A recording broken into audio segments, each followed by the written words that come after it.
Hey, Is it on everyone. Twitter? Oh, sorry. That's all right. That's fine. It's Christy, and I'm here with V, who I've talked about often on the happy hour. We brought him up, but we haven't had it on the happy hour yet.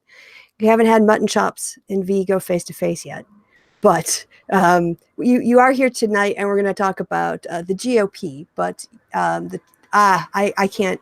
I guess I can. If you want the link for the show, I can Yes. go to my YouTube and get that right now. So yeah, anyway, V, before we start, I think that it's kind of important. I don't know how many people from my show know much about you. And so why don't you say a little bit about, like, you're from Romania, Yeah. like a little bit just about your, like, your childhood growing up, because I think a lot of times politically where we stand depends on where we sit, you know, it depends on our perspective. So at least that, and it's something I don't even know too much about. Yeah, tell us a little bit about, like, how it was growing up and your experience of government and your sort of like attitudes, how it affected your attitudes. Okay, sure.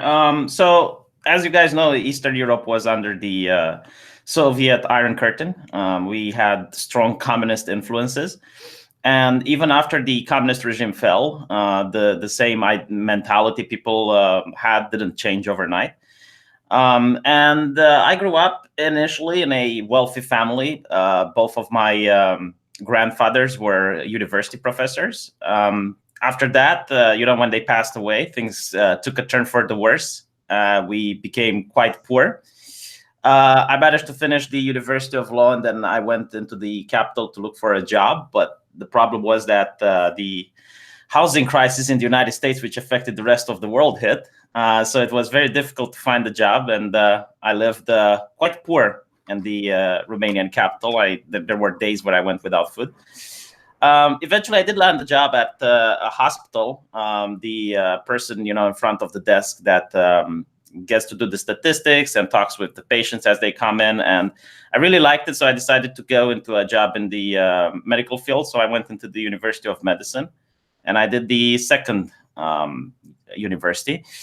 And after I finished, I decided to go on YouTube because it's a lot more profitable. A wage as a doctor in Romania was $300 at the time, and you had to work around 32 hours if you're on call. Like you would start the day at 6 a.m. and you would work all the way up until the next day at 4 p.m. So they would work you as a slave. They wouldn't pay that much of money, which is why a lot of people leave the country. And when I started YouTube, I also started enjoying what I'm doing. I wanted to focus on it. And if the channel ever goes bad, then I can just return to medical field. Okay.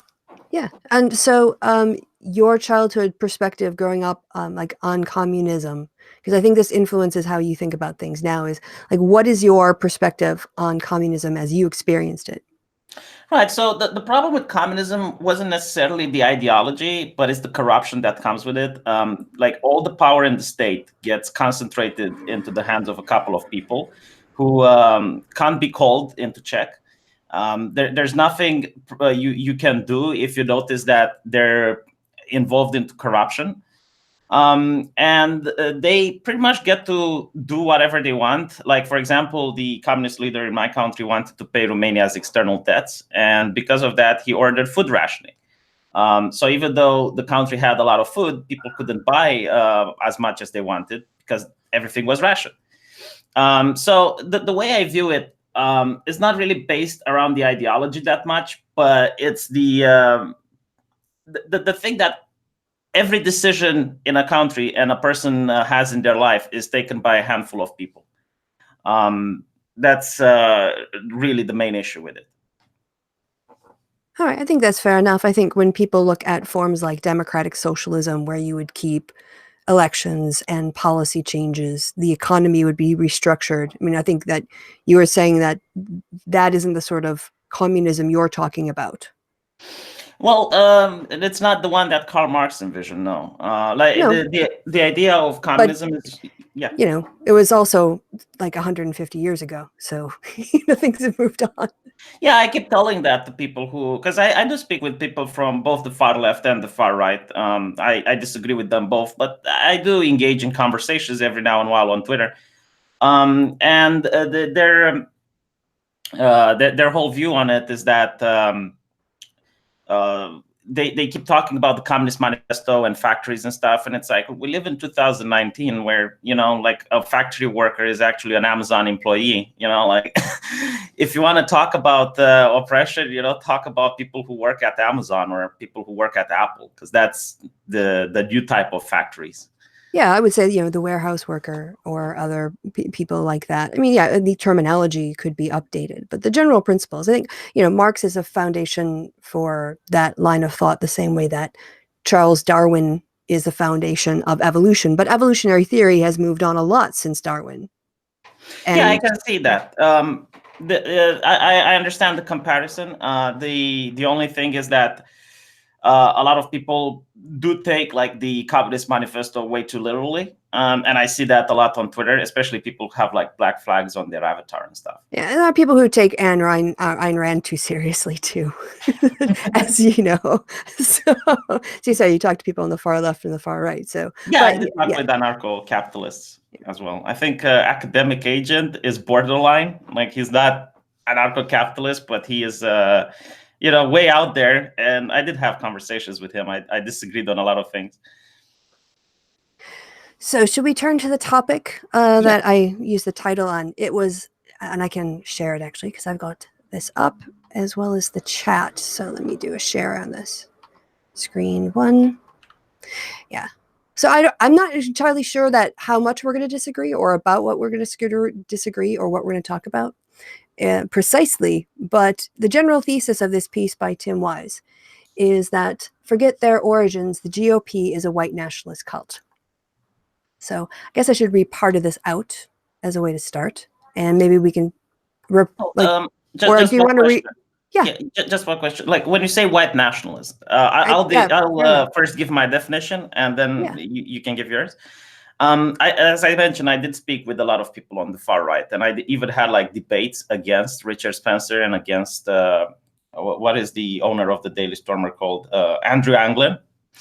And what they define as white nationalism is, first of all, it needs to have white identity, like the fact that they're fighting for the white people, and like all white people are a family type of ideology. The second one is that they want an ethno-state, so they don't want any white people to exist with non-white people in the same place. And the third thing is that they want to take away citizenship of people in order to achieve that. So, for example, like black people, send them back to Africa type of rhetoric. And I think, and of course, hatred towards the Jewish people is also prevalent. So I think you need to have at least three of these things in order to say it's a white nationalist, because otherwise they will not have someone in their circles. And I've seen a lot of talking heads from the far right being pushed away from the circles because they don't want the ethno-state, or they don't want to have like white identity. So that's my definition. Like that's what I understand when you say white nationalist. Okay. I would say that there's probably a little bit of a conflation there between white nationalism and white supremacy. I think your definition is a pretty hardcore one. It's like the farthest extreme of what could be white nationalism, or actually I think it's more white supremacy, because you're talking about like ethno-states. So I just thought we'll just go to Wiki and say what Wiki says as a starting point. Okay. So they say it's a type of nationalism or pan-nationalism which espouses the belief that white people are a race and seeks to develop, a white national identity. Its proponents identify with and are attached to the concept of a white nation. White nationalists say they seek to ensure the survival of the white race and the culture of historically white states. They hold that white people should maintain their place in the majority white countries, maintain their political and economic dominance, and that their culture should be foremost. So this isn't always about like getting people out of the country. It can't just be about domination, like South Africa. There was no attempt in South Africa to get people out of South Africa. The whites weren't trying to export people. They're just trying to maintain domination over them. Analysis describe white nationalism as overlapping with white supremacists and white separatists, while white nationalism is sometimes described as a euphemism for or subset of white supremacy, and the two have been used interchangeably by journalists and analysts, and I think this is important. White separatism is the pursuit of a white-only state. Supremacism is the belief that white people are superior to non-whites and should dominate them. That was what I was just saying.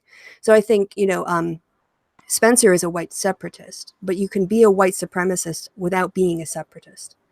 Yeah, that is correct. Yes. Taking ideas from social Darwinism and Nazism, white nationalists generally avoid the term supremacy because it has negative connotations. All right, so then let's go back and see white supremacy as a close and probably overlapping concept, which makes it difficult. And this is why people use the terms interchangeably. So white supremacism is the racist belief that white people are superior to people of other races and therefore should dominate over them. White supremacy has its roots in scientific racism, and it often relies on pseudoscientific arguments. Like most similar movements such as neo-Nazism, white supremacists typically oppose members of other races as well as Jews. The term is also typically used to describe a political ideology that perpetuates and maintains the social, political, historical, or institutional domination by white people. So again, this isn't about ethno-states or whatever else. It's about dominating all of the elements of life in terms of maintaining cultural or political or economic power. Yeah, like South Africa. Right, different forms of white supremacism put forth different conceptions of who is considered white, with different groups of white supremacists identifying various racial and cultural groups as their primary enemy. And academic usage, particularly in usage which draws on critical race theory or intersectionality, alarm bells, alarm bells. The term white supremacy can also refer to a political or socio-economic system in which white people enjoy a structural advantage or privilege over other ethnic groups, both on a collective and an individual basis. So yeah, there's a lot of overlap between those two concepts, but I'm happy with these definitions. Okay. So he said white nationalist. Maybe he should have said white supremacist. Actually, I don't know who wrote the title. So maybe Tim Wise didn't write that part of it, because usually the people don't write their own editor, their titles. Yeah, I know that. That's a fact that a lot of people are unaware. Yeah. But what does he say here? Oh, he said white nationalism. Okay.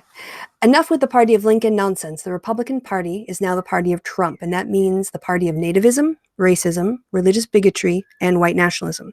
They can no longer campaign for office on platforms of small government as a matter of economic principle.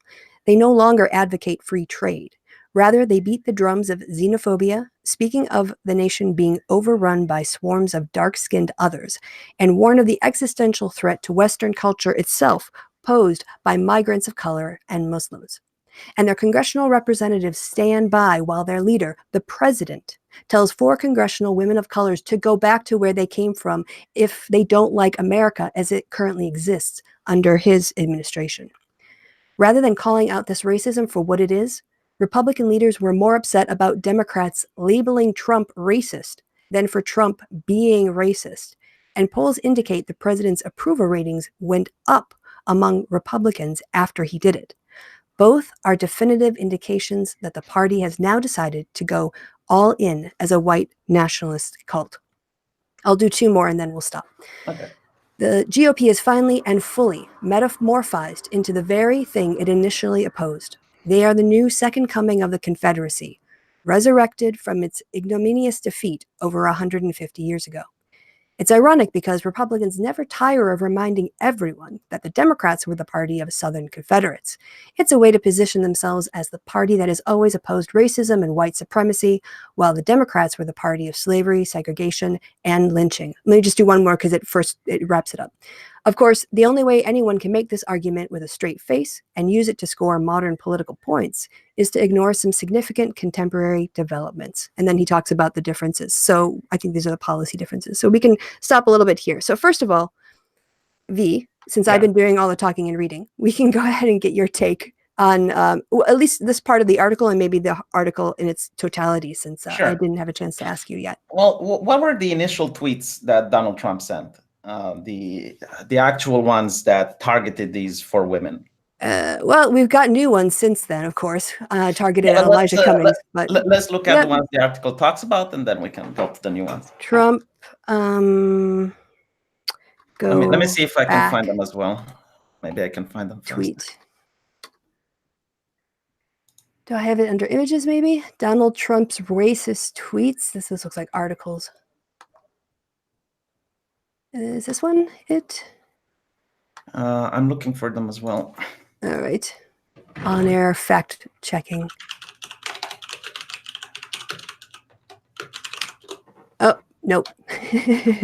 Hold on.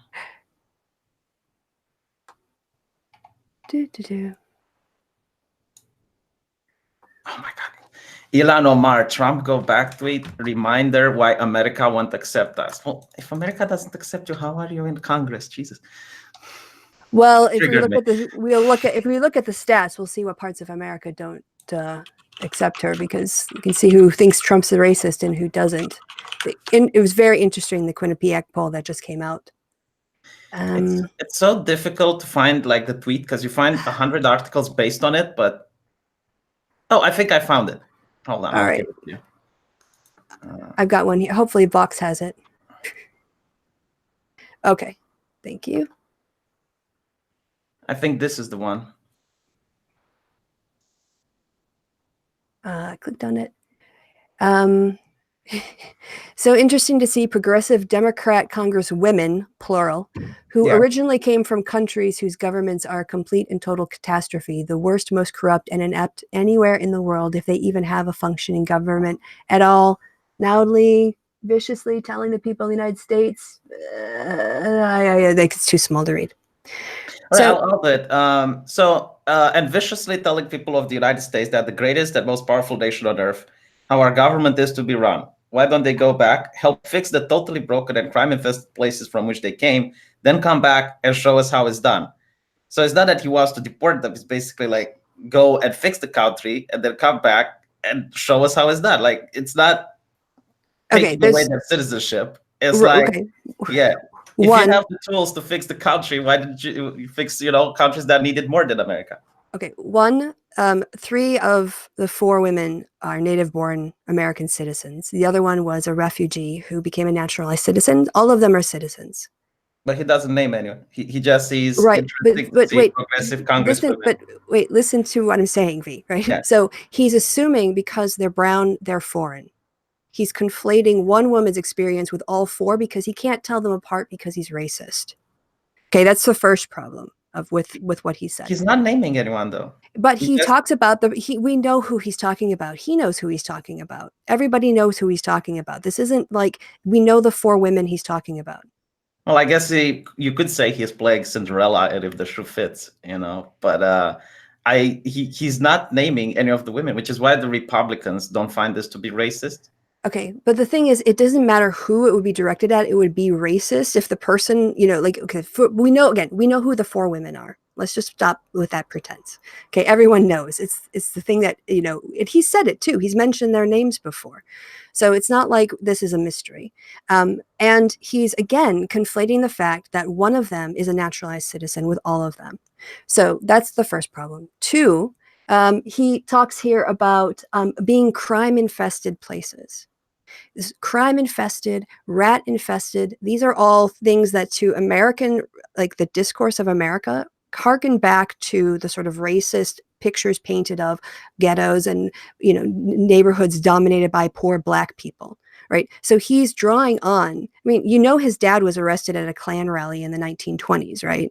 I didn't know that. Yeah, his dad was arrested at a Klan rally in 1927, I think. They weren't wearing robes, but they were out protesting the fact that the police were roughing up Catholics or something. Well, that's not nice. Or not Catholics, but the Catholic police were roughing up other people, maybe Protestants. I don't know. But so he's a shitbag. He was a racist shitbag, member of the Klan.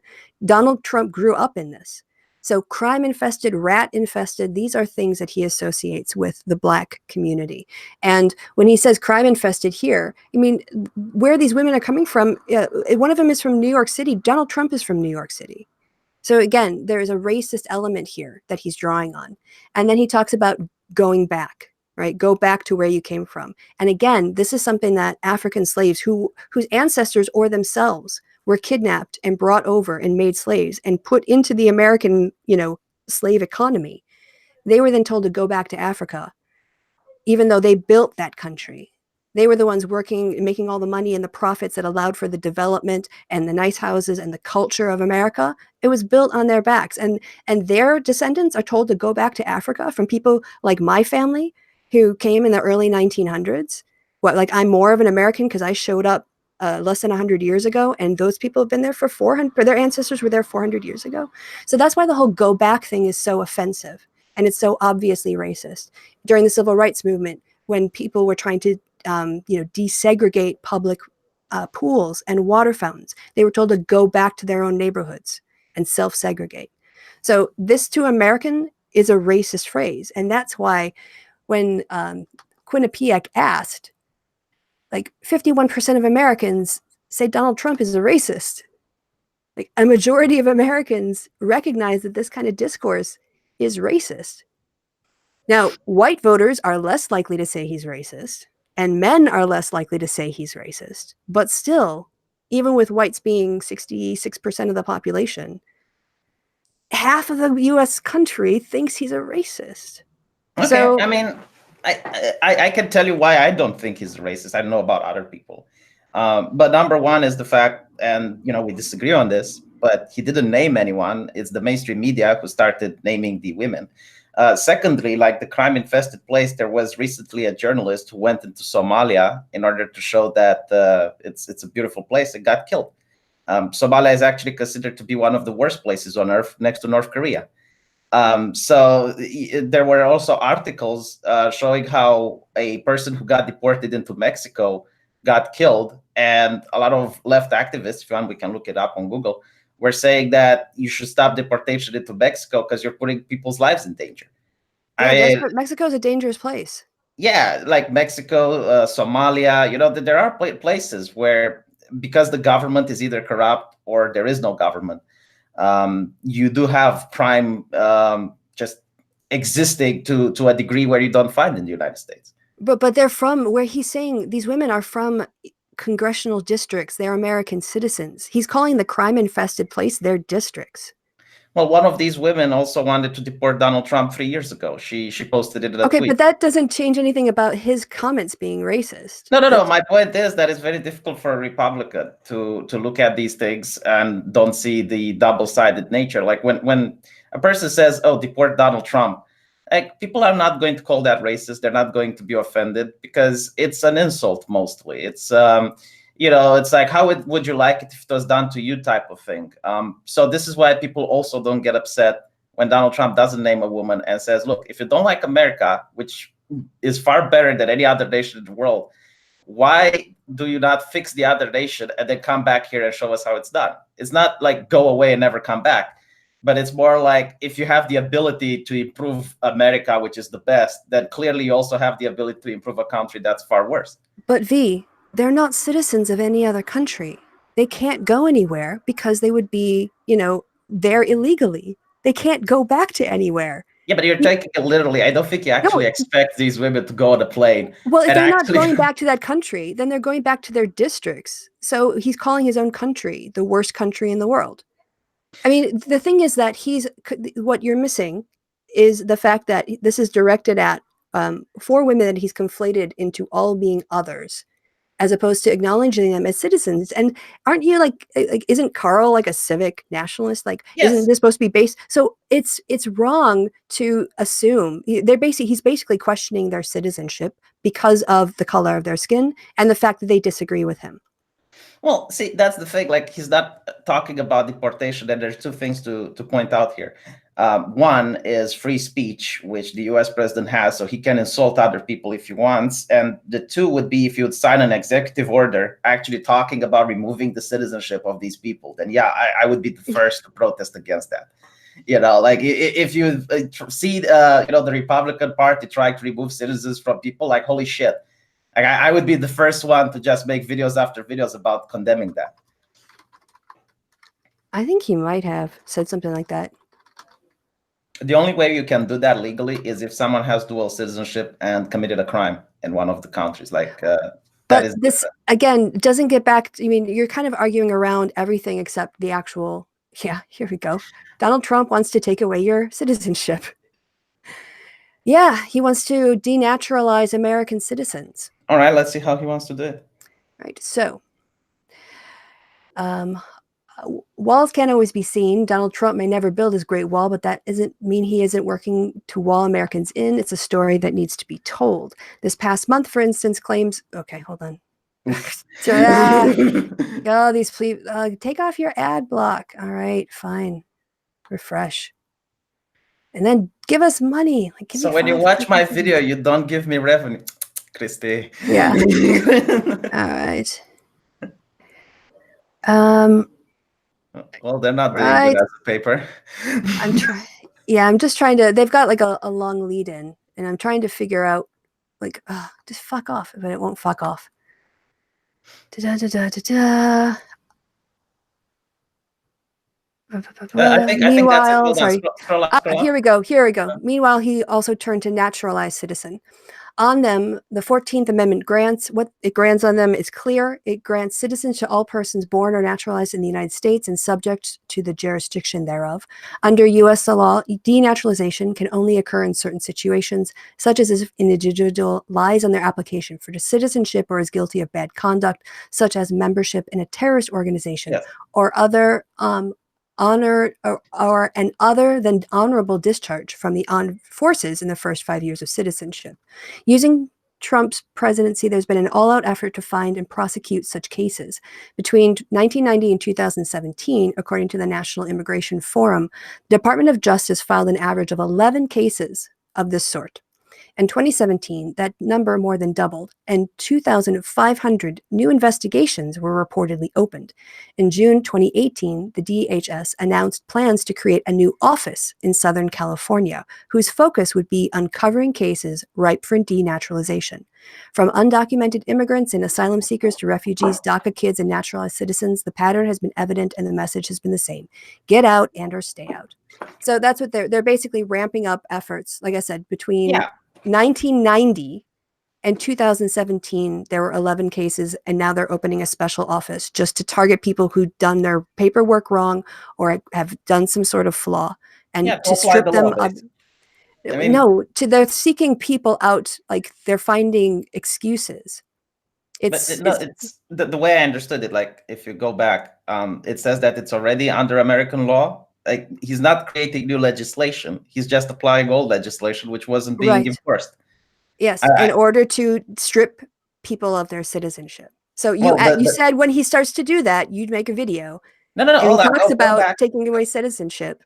Yeah, I think you can look at deciding to take that law and applying it in the most narrow sense to find excuses in order to remove people's citizenship because they came from somewhere other than here.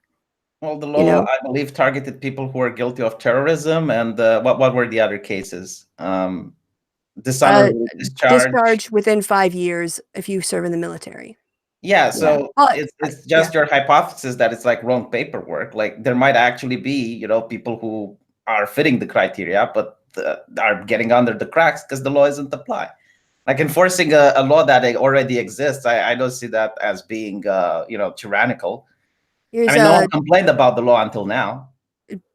President Trump wants to use executive order to end birthright citizenship. Yeah, the birthright citizenship, I looked into it. America is the only nation in the world that if you have a baby in it, it automatically gains. You know why that is? Yes, because after Black people were freed, then their offsprings would not be citizens. So the spirit of the law was to give the possibility for Black Americans to gain citizenship. But it's not just that. It's not just that. America is a nation of immigrants, right? It's a nation of conquerors, I would say.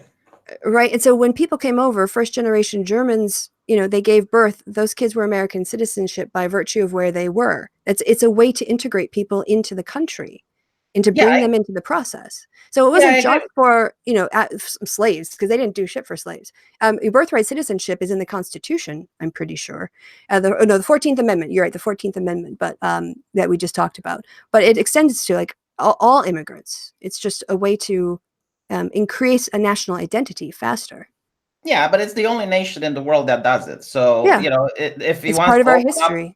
If he wants to open up a conversation whether, people are abusing the spirit of the law, like you can have someone that just goes in No, but I actually do know of a acquaintance of mine who actually wanted to do this to get his pregnant wife into America just to give birth and then have the baby to gain citizenship. And he doesn't have an interest in contributing or anything. He just wanted the citizenship. So like if you want to have a conversation around it and both sides can put their points and decide whether this law should be maintained or changed, I don't see a problem with it. But do you see the larger pattern of challenging citizenship of brown people, ending asylum applicants from even trying to enter the United States, going after people who have just become and sworn a oath of loyalty to the United States and trying to take that away from them? This is all a part of his white nationalist agenda. Well, if you're a white Mexican and you try to seek asylum, you will go through the same process as the brown people, as you call them. Like I don't see it being distincted based on race. It's just simply on the fact that if you're an immigrant, the law applies to you regardless of your skin color. I think when he treats natural born citizens who are members of Congress as if they were foreigners, it shows that he has an us versus them. And he did it again, frankly, with Elijah Cummings' district, where he called his district, which has one of the higher college education rates in the state of Maryland, rat infested. I mean, What is the district called? His district number, I'd have to look it up. No. I mean, is it the Baltimore tweets or which Yeah, one? yeah. Baltimore is a lot of things. It's rich and poor and urban, and it's all kinds of things. Mr. Merker, right? Yes, I am aware of Mr. Medker. He tweeted some videos from Baltimore, and to be honest, it looks worse than any city that I have in Romania. If you go to any worst part of any city, you can make it look terrible. But did he show the nice parts of Baltimore? There is far worse than anything we have here. This is your source. A Medicare video is going to be your source. He doesn't even live in Baltimore, right? No, I agree, right? But here's the thing: I don't live in America, right? So when I see a picture of like people driving through neighborhoods, and you have like boarded up windows, you've got that in Washington D.C. You've got that in parts of New York. You've got that in parts of Chicago. You've got that in parts of LA. You've got that in parts of Louisiana. You've got that in parts of Miami. You've got where you have poverty, you have that. But that is not a representative of my country. That's my point. But let's look at the statistics then. Like what? Well, that's because the states has had a capitalist system that's allowed very deep poverty to exist, especially in certain communities. So anyway, continue. What is the crime like? Do we have some statistics for the crime area in Baltimore, and we can compare it to other places? The thing is that you're looking at very narrow facts instead of the wider pattern, which is Trump attacks representatives of color, especially ones who criticize him, because he definitely wants to use white racial resentment in ways to discredit people who criticize him. And we see this, there's a reason why we're not talking about him describing, white representatives, places like this. He doesn't say this about Elizabeth Warren stuff. This is very targeted, and he uses racially coded language, which again, in the American context, when you're told to go back and you're talking about rat infested, crime infested, there's a lot of people who have left the Republican Party who are fine with calling this racist. We see 51% of the American people consider him racist. And actually, can we go into those numbers a little bit? Because it is kind of interesting. And by the way, the go back to your country, like I really looked it up because it's an American thing. It is. You've been in Germany, and people don't say that, right? No. And the way I found is that you pointed out that America is a nation of immigrants, and you have different people from Europe going into the United States. And you have Germans, you have Italians, you have British people, you have Irish. And all of these people, they had historical grievances with one another. They were conducting wars in Europe against one another. They had different cultures. And when they came to America, in order for these conflicts to stop, in order not to have like just people on the streets banging up each other, you have the idea of an American culture, one nation, undivided, with liberty and justice for all. So when someone was refusing to integrate, when someone wouldn't learn English and would just not be in the melting pot with everyone else, they would be told, go back to your country, which doesn't mean like the person needs to just hop on a boat and go back. It's basically saying, why aren't you integrating like everyone else? V, you're talking crap. All right, so there were still German libraries. There were still books with German like library sections in Wisconsin, like into the 1900s. There's still a Polish newspaper that's being printed in central Wisconsin. There's a lot of people kept their, there was a lot of rural communities, and so a lot of the culture, a lot of the language. My great grandparents spoke fluent Polish. My grandparents spoke fluent Polish. My dad speaks a little. I speak none. Yeah, But but they were that's only speaking happened in the English as well. 21st century. Well, yes, but what I'm saying is it's not like everybody left their culture behind and embraced this, white Protestant dude bro take of America. The thing about America is that American culture is whatever America is. American culture wasn't set in 1776 and now everybody has to adhere to that. That doesn't make any sense. America Yeah, is a but reflection of what America is. And so when immigrants come and they bring their ideas and they want to have wider conversations, and especially when it comes to making all Americans feel and actually treat them as equal, which is the point of citizenship. It's the privilege, isn't the privilege of citizenship the access and rights to all the same things that other people get? of And course. and so right now there's not that in America. Well, you have 4 immigrant women that managed to gain the most higher position of power in the United States. Right, that's called, yeah. So that's like anecdotal evidence. I mean, yeah, it shows where people can go in America. But she didn't have to stop being who she was to get elected. Well, no, but I'm not talking about the people like her. What I'm talking about is when you see on CNN a person who was like for 30 years in America, and she gets deported because she stole the serial number, the social security number of another person, and they need to bring a English translator because she can't speak English. And this for me just boggles my mind You because know my that cousin, part of America we took from Mexico, right? And all the people who were on that land, the people who were Mexican, they got to keep their land and they got to keep their yeah, language. but she wasn't in that part. Right, but I'm saying there's a bilingual history in America. It's not just English only. I know from the East Coast, that perspective it is, but if you look at from the South and up, it's not. No, but she was living in an English city. And the thing that boggles my mind is that my cousin went to France and, without knowing French, she learned French in like 4 months without just studying or taking any official courses. And then when she went to Spain, she learned Spanish. And I just can't, I know English without just having to go and take courses. I was self-taught. So, how does one live in another country for 30 years without learning a speck of English? It just, I don't understand, Well, and when there are large enough language communities where you don't have to, you don't have to. I mean, I don't think that if you live in an area where most people around you all speak Spanish and you can get a job where people speak Spanish, that why would you need to speak English? I mean, you can exist with speaking Spanish in the States, clearly. I And I also guess, don't but understand. I mean, I think it's a good thing to be able to speak the local language. And, I tried to learn yeah, you British speak English. German, you speak Yeah. Deutsch.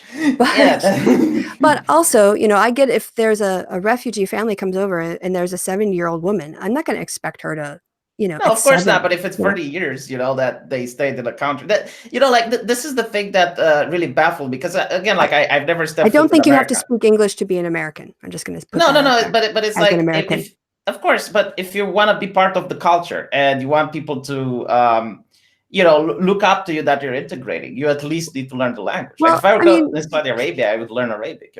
I'm not really. I mean, here's the thing. But if you want to stay with your family in your local community, then there is no motivation to go beyond it. So you're assuming. See, this is it. Like I am an immigrant. I'm an Yeah. economic immigrant.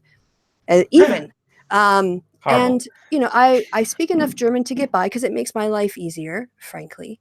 But I don't read German newspapers. I don't watch German television. I'm not integrated in that way. I can talk to people, but I'm not integrated into German culture. Like I haven't lost my Americanness to. I mean, I participate in the local festivals. I mean, that's a lot of fun. But am I like becoming more German because I've lived here? No. It's actually quite easy for me to live in an English only bubble. No, I get And that. And yeah, the reason this happens is because your culture, American culture, is very compatible with German culture.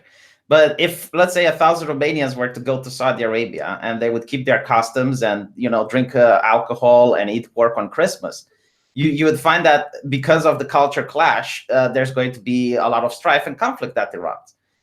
So, like, yeah, you can keep your culture as long as it's compatible with whatever country you decided to go to. But if we or your, yeah. But based on that logic, the Italians never should have come to America. Based on that logic, the Irish should never have come to America because they were messing up white Protestant culture. Yeah, they This were is heavily it. discriminated against, weren't they? People have moved, yeah, and then and eventually people lost their prejudice, and then they targeted another group, and then that group became accepted, and then they targeted the new wave. So what we find is people have been moving all over this freaking globe since we could walk. We've been like, we are Yeah. we are a planet of migrants, and so what we need to do is find ways, rather than being resentful, is to open up cultures and take what we can that's the best from them. And also, I think, especially like with American culture, there is no it's such a young country, and it's a country that is brings in everything else from around the world. So to say that there's an American culture, I can say, there is consumer American culture, but day-to-day life in America should, reflect all of American life, and not just rarefy and hold up white Protestant American culture as American culture. That's so passé now. And I don't think it's good for the future either. If you look at demographic trends, we are a country that is multicolored, and the longer white people try to suppress and keep down everybody else, the worse it's going to be for the overall country. This is what we've learned from when like new people come into neighborhoods, that there's segregation and division, and then over time, ideally, people start to interact more and blend together at the seams, and then there's acceptance. And I think that's I what we wanna need make it more. clear that I didn't mean that because if you're from a different culture, you need to get suppressed. What I'm saying is that this is how civil conflicts arise. And what you said about the Irish, well, they also integrated. Like, they also had to make an effort in order to stop being segregated and embrace What the effort did they? American way of I'm life. sorry, I'm unaware of any Irish efforts. I mean, I think they got involved in politics and took over and got hired in the police and the firefighters. And became No, but part of initially they parties. were segregated into their little Irish communities, weren't they, when they arrived? And after a while, they started mingling. Like, I'm looking in my country as well. Like, you have a lot of the gypsy population who just refuse to integrate. It's not because like the country doesn't want to integrate them, because there's so many different government programs trying to. They just have these things they call purity laws, and they just want to stay in their own communities without interacting with the larger population, and that usually leads to poverty. It usually leads to other problems. So my point is that if I were to travel to another country, I would have to at least do an effort in order to take part of their culture. It's not the country that has to take. Like, if I go to Saudi Arabia, it's not Saudi Arabia that has to be more Romanized, Romanianized. It's me that has to make the effort to be more Saudi Arabian. I definitely think that when it comes to that kind of stuff, there are things that governments can do to help. I know that, for instance, right here in Germany, when I was taking my German language classes, my employer paid for it, and it was during work hours, so that was like an amazing benefit. But a lot of people there were paying for their classes, and there was a program that if you attended like 80% of the lectures and you passed with a certain mark, you would get a rebate back on your tuition. Yeah, you get the same programs here. Right. There's nothing like that in America. And this is another obstacle, I think, that you have to think about. Maybe somebody has the desire, but they don't have one. Maybe they don't have the educational skills because of where they came from. And two, it's money and time. And so I think, if you want to say, okay, we want people to integrate as a government, all right, that's your position. But then what are you doing to make it easier? What are you doing to encourage people? What are you doing to facilitate that process? If you jump people there and go figure it out yourselves, well, then you're just saying that you want people to integrate. But as a policy, you're not actually doing anything. And so, I mean, Trump is not the, paying for language classes, I can tell you that. well, yeah, but this is like different economic systems between Germany and the United States. No, Uh, we're talking about basically government programs that are funded, as part of the budget. They can do what well, they want. There's no stopping Congress from passing this as part of an appropriations bill. I guess, but you were a high skilled worker, weren't you? Hey, and most of the people who got the rebate were were not high skilled workers because my high skill, my employer paid for it for me. That was one of my privileges. Yeah, but if your employer paid for you, you say that it was a private business or a public business? I'm a civil servant. Ah, okay.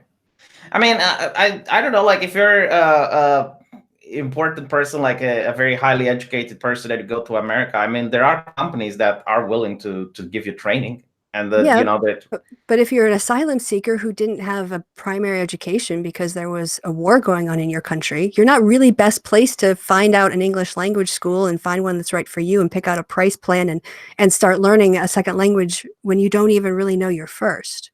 Yeah, That's I why mean, those programs are so important. yeah, I agree. It's harder, but I see a lot of South Koreans and even North Koreans that come to America and manage, and Korean and American are Okay, but just different because one languages. person, right, but just because one person doesn't mean everybody else can do it. This is the point of, like you said, you've got those programs in your country. Germany has them. America doesn't. I think it's worth noting that America doesn't because Yeah, it but I makes it also harder. I also have to pay 60% of my wage in tax, and my Romanian army isn't the best in the world that guarantee the world police.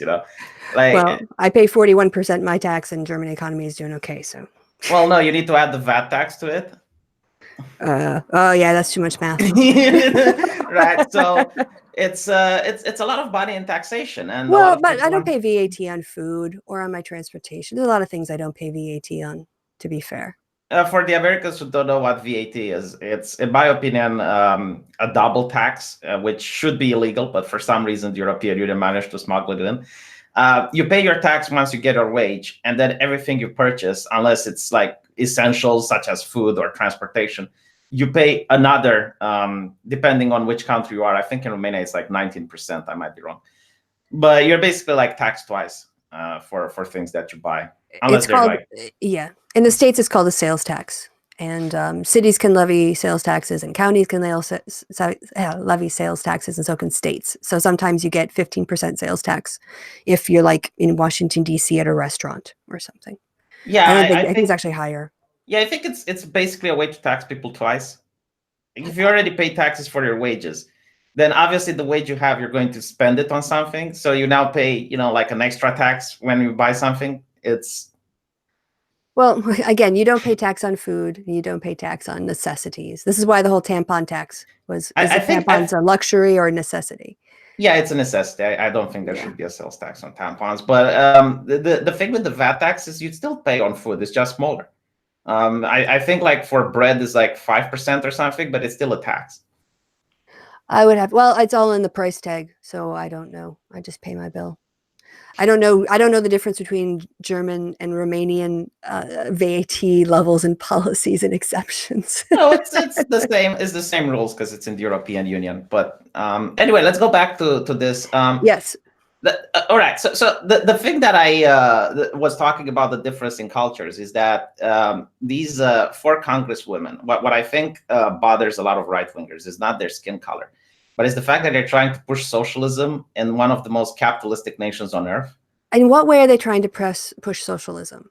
Because for me, socialism means actual, like the political theory socialism. It means state ownership of the means of production. And I don't see any of those people introducing any government nationalization program. So what do you mean by socialism? The Green New Deal. How is it? What is the green? Okay, well, the Green New Deal is like 11 points on a page, right? It's not. It's not a government bill. Yeah, but one of the higher ups in AOC staff actually admitted that the Green New Deal. Hold on, let me bring this up. He said that the Green New Deal wasn't initially about environment; it was about bringing socialist policies into the United States. This is what I read in the news. Is that something that I made up? Let me just find it.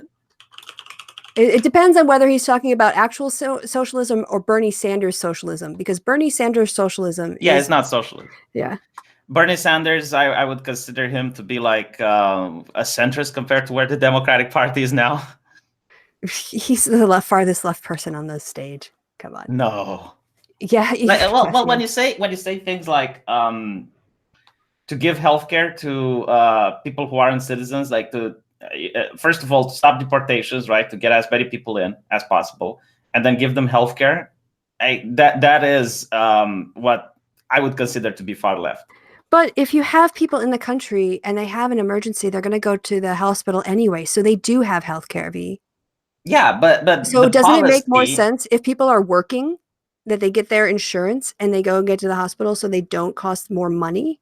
Doesn't that Well, make it's more going to be sense? applied to people who aren't in this group that you're talking about. Well, how But do you know? This is just a hypothetical question they asked on a debate stage. It's like not, yeah, but it's people not hear that. policy.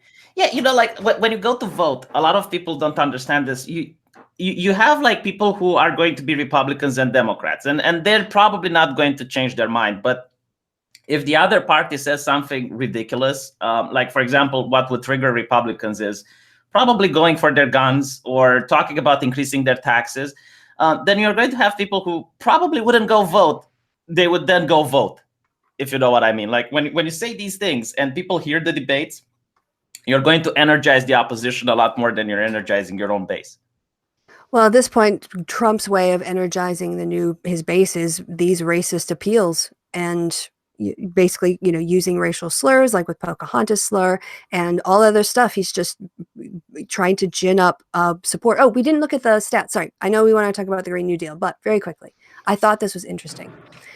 When you break down by demographic groups, white voters are divided as 46% say he's a racist and 50% say he is not. So whites who don't experience racism. No, I don't know any white person who's been told to go back to their country or go back Trump to was Europe. told to go back. He wasn't Ilhan told. Omar told Trump 3 years ago. Let me bring the tweet up if you want. I know, but that was a reaction, right? It's not like on the street kind of thing. It's not what you see kids see people say to their moms, but people of color in America have that happen to them. Trump, let's see. Trump is a racist. Black voters say 80% to 11% not. Hispanic voters say 55 to 44%. Men say 55 to 41% that Trump is not a racist. Women say 59 to 36% he is a racist.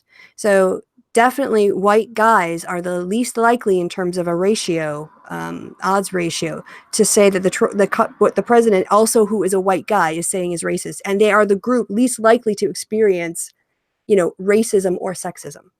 But you think that that's how it works? Like, if I see a white guy say something else, I make my opinions based on the fact, oh, he's white like me, therefore. No, I'm saying that in terms of sharing an identity, they see themselves in Trump. They can identify with him more because of the way that they're both the same. And I think that a lot of African Americans could identify with Barack Obama being president in a way that they couldn't identify with other, seeing someone who looks like them.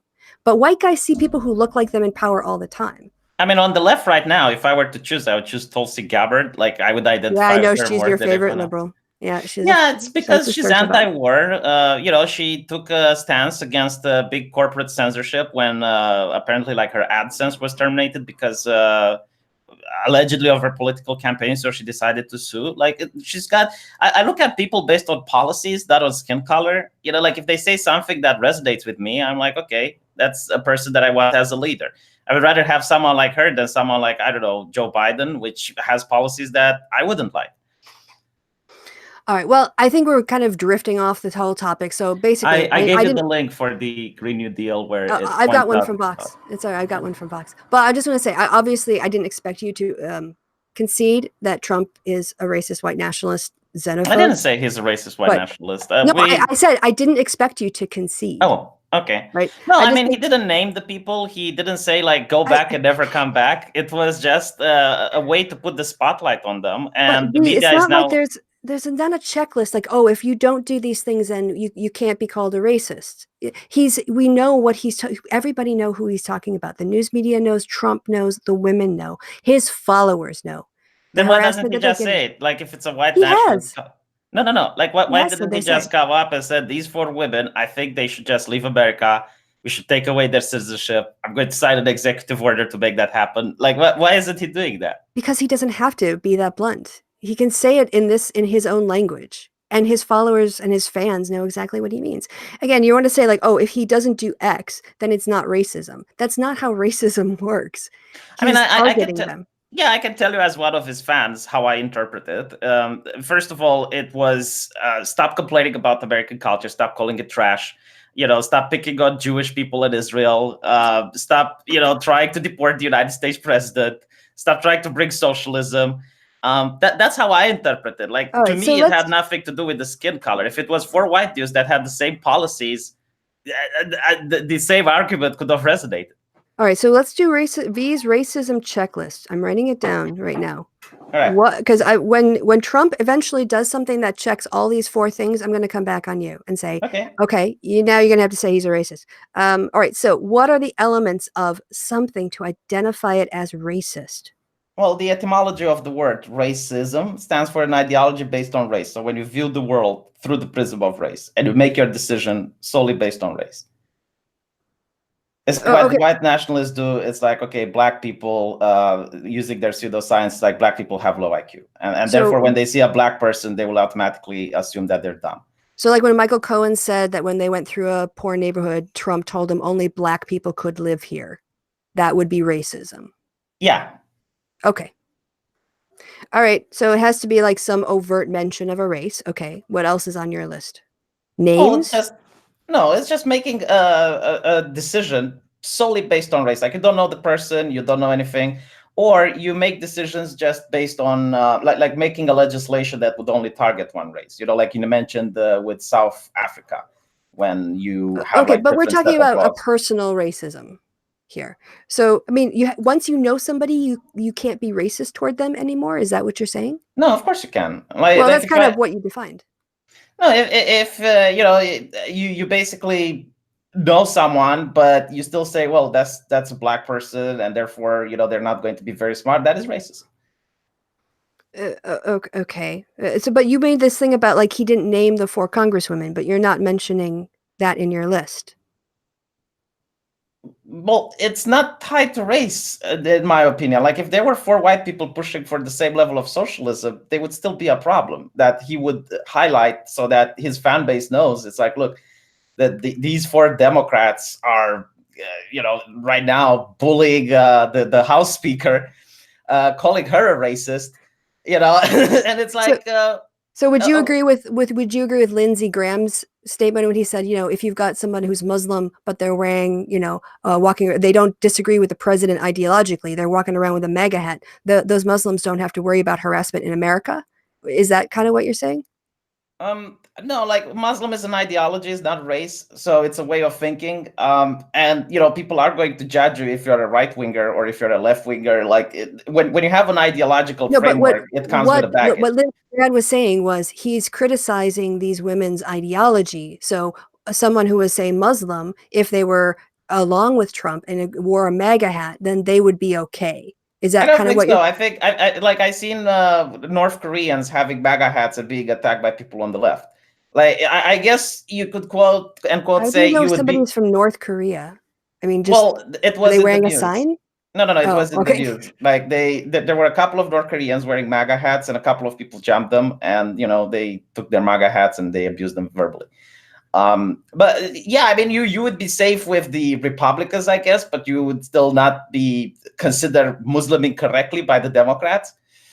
I mean, but in America, no. He was talking about Trump's criticism. Trump wouldn't criticize these women if they didn't disagree with him ideologically. I don't think it's the disagreement of ideology. But you just said they're advancing socialism. Yeah. It's the extreme. It's the extreme disagreement of ideology. Like, it's. All right, so let's look at this extreme ideology. Well, they consider Nancy Pelosi to be a racist. Like, when even Nancy Pelosi is the problem. Like, their worldview must be so far to the left. I don't remember anyone saying that Nancy Pelosi was racist. All right, racist. I'll bring it up. Okay. If you're talking about the congresswomen or some random person, but anyway, no, the congresswomen. In 2016, G&D, Green New Deal, became the centerpiece of the Green Party presidential campaign of Jill Stein. Bernie Sanders' 2016 campaign included a Green New Deal. And then in 2018, Alexandria Ocasio-Cortez took it up. But that, let's see. Green New Deal comes to Washington, yada, yada, yada. I'm looking for anything that sort of starts to try to summarize it. Working together, Sunrise, AOC and the Justice Democrats quickly hashed out a proposal for the Select Committee on a Green New Deal, outlining the vision of a kind of plan such a committee would produce. So it's a select committee on a new deal. Do you know what that means? They're going to talk about it. That's it. Well, during the what was it, the Democratic debates, there were several people that mentioned that the New Deal is a good thing. So if I was the opposition and I'm watching these debates, I'm like, holy shit, I hope these people never get into power, you know? Well, here we saw, Jill Stein had a Green New Deal. Bernie Sanders had one as well. Yeah, and anyone who doesn't like the Green New Deal is going to vote against them. That's what energizes the opposition. And I'm pretty sure like a lot of the people from the Democrats are going to vote against Trump because you guys consider him to be racist. All right, but there's nothing. You haven't shown me anything in this that shows socialism on a proposal for a select committee for a Green New Deal, and even when the document itself, I think, just envisions like how you could transform the economy to be green. Well, reconstructing every house in the United States, right? Like that is a property that someone owns. And the only way you can do that is if the government takes away the person's property. And V, I worked in a legislature. Okay, I was in the Wisconsin State Senate. I was a chief of staff for a member of the appropriations, the finance committee, they called it. Yes. Right? There are lots of government programs to like do subsidizing for housing energy efficiency, especially for low-income people who can't afford to do that kind of work so that they don't freeze during the winter. The government has an interest in helping people get their homes up to code. So no, it's not like someone's going to show up at your house and install solar panels against your will. We're talking about finding ways of incentivizing. But you're not talking about the deal. Like if you read the deal, it's every house in America, which means that, it's okay, the poor people probably want that, but there are people who don't want their house to be, I guess, brought up to date in order to stop polluting. Well, surely that's a goal. It's not a mandate. To say we want every house in America to be that way is a way of saying we don't want to exclude the people who are poor or, renting or have crappy landlords. I mean, I guess we could interpret how they want to implement it, but like people who really do not like it, they're going to vote against it because they don't want to take the risk. Yeah, well, they can vote against it. I mean, we're all going to die in a fiery, mess in this planet in the next couple hundred years, if not next couple decades. So, but that doesn't mean that because they have a goal of having houses, every house in America, green, that's socialism. There's no nationalization of the means of production there. If anything, that's creating, like construction, not well, no, but there were like a lot of policies which you wouldn't be able to do unless the government would come in and take people's private property and do whatever. I don't believe that. I don't believe that that's what because I actually watched, there's a Vox video, which is, I think, maybe based on this, which is why it's so freaking long. And I think at one point they actually start to show that the Green New Deal is basically like a plan. Like a new think tank will transform the Green New Deal into a policy platform. There's no policies here yet. These are just ideas. We could make another video talking about this article from The Hill, which says that the Green New Deal is about bringing socialism. So we could have like another stream about it. The first and thus far only serious effort to fill out the policy side came in a report from Greg Carlock at the upstart think tank Data for Progress. But even that report is a less specific set of policy choices than an extensive policy menu, a set of options for each of the program's large-scale goals, everything from building standards to new techniques in agriculture to investment in transit. It's something like a detailed snapshot of the policy landscape from which an architect could bricolate together a plan. So investing in transit isn't taking over and nationalizing transit. I think you have to understand that this is all going to come from a capitalist perspective. There are no real socialists being elected to Congress right now. We could talk about the article from The Hill next time, which, like we're talking about now, the GOP being a white nationalist cult. We can talk about the Green Deal being socialist. And we'll do that on your channel. Sure. I could spit it back to you, and I could point out when the Trump said he wants the Muslim ban, and a lot of people on the left went to vote because they didn't want the Muslim ban.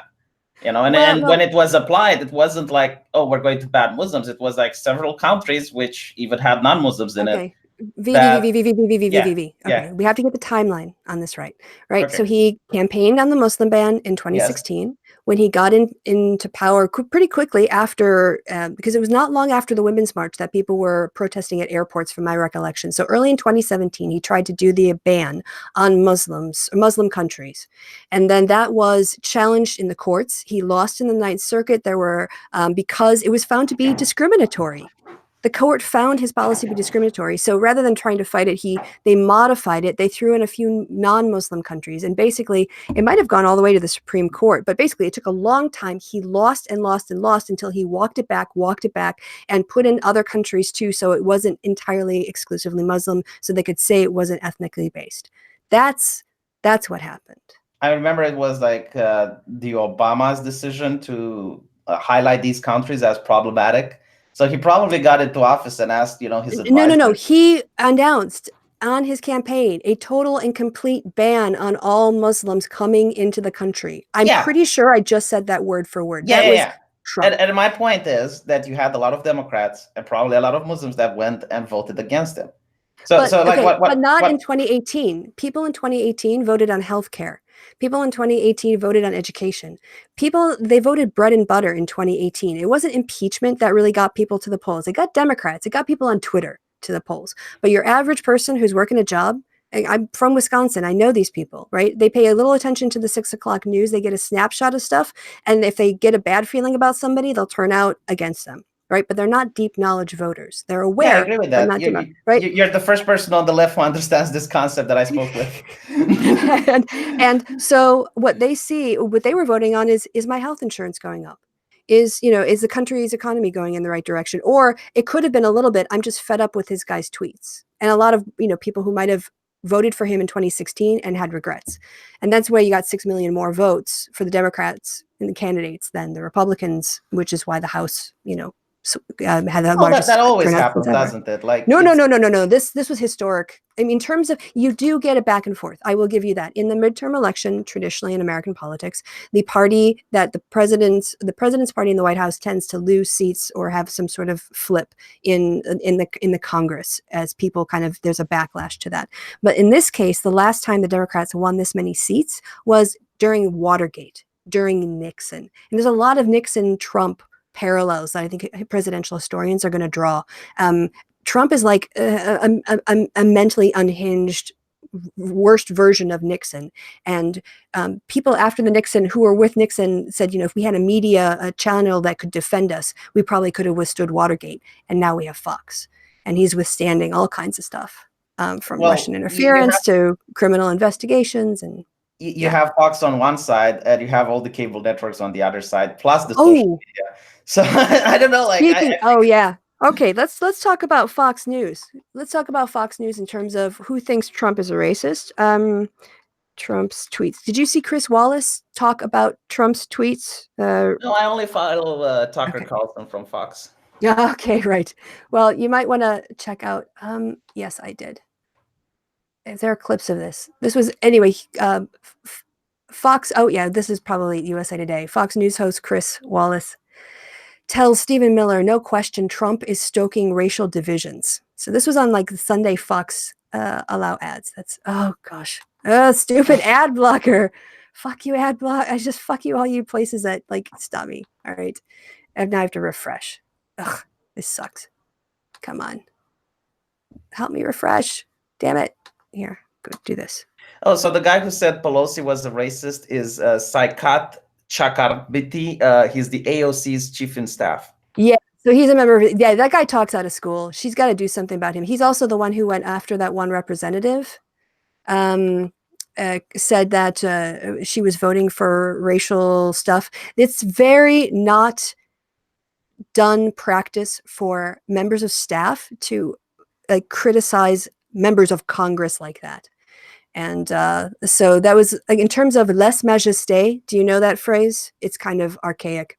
It basically means an insult to your honor. It was actually toward the king first. It was an offense against the king, a slight against the king. But it's really not a done thing for your chief of staff to be calling out people who've been elected to Congress. That guy works for a woman who's been elected to for a member who's been elected to Congress. He's not on the same plane. So I don't want to watch the Trump video. we can definitely skip that because I don't want to get copyright claims. Chris Wallace said, "Oh, okay, it's muted." Whew. You don't get Fox News copyright host. claims for playing Fox News. I did it on my channel. Okay, well, also it's Trump talking, and I hear enough of that on the news already. Chris Wallace listed several of Trump's statements that have been decried as racist, including his recent suggestion that 4 congressmen, women of color, go back and help fix the totally broken and crime-infested places from which they came. His unsubstantiated claims that former President Barack Obama was not a U.S. citizen, his campaign announcement in which he said Mexicans are rapists, his call for a complete shutdown on Muslims entering the United States, and his assertion that there are good people on both sides of a clash between white nationalists and counter-protesters at the Unite the Right rally in Charlottesville, Virginia. Quote, "Why shouldn't someone see all this as racist?" Wallace asked Miller. Chris said, I think the term racist has become a label that is too often deployed by the left. Democrats in this country simply try to silence and punish and suppress people they disagree with, speech they say they don't want to hear. And then, then Well, he when goes Nancy on. Pelosi is called a racist, don't you think he might have a point? That's his opinion. I'm not offended on behalf of Nancy Pelosi. She's not dented by that at all.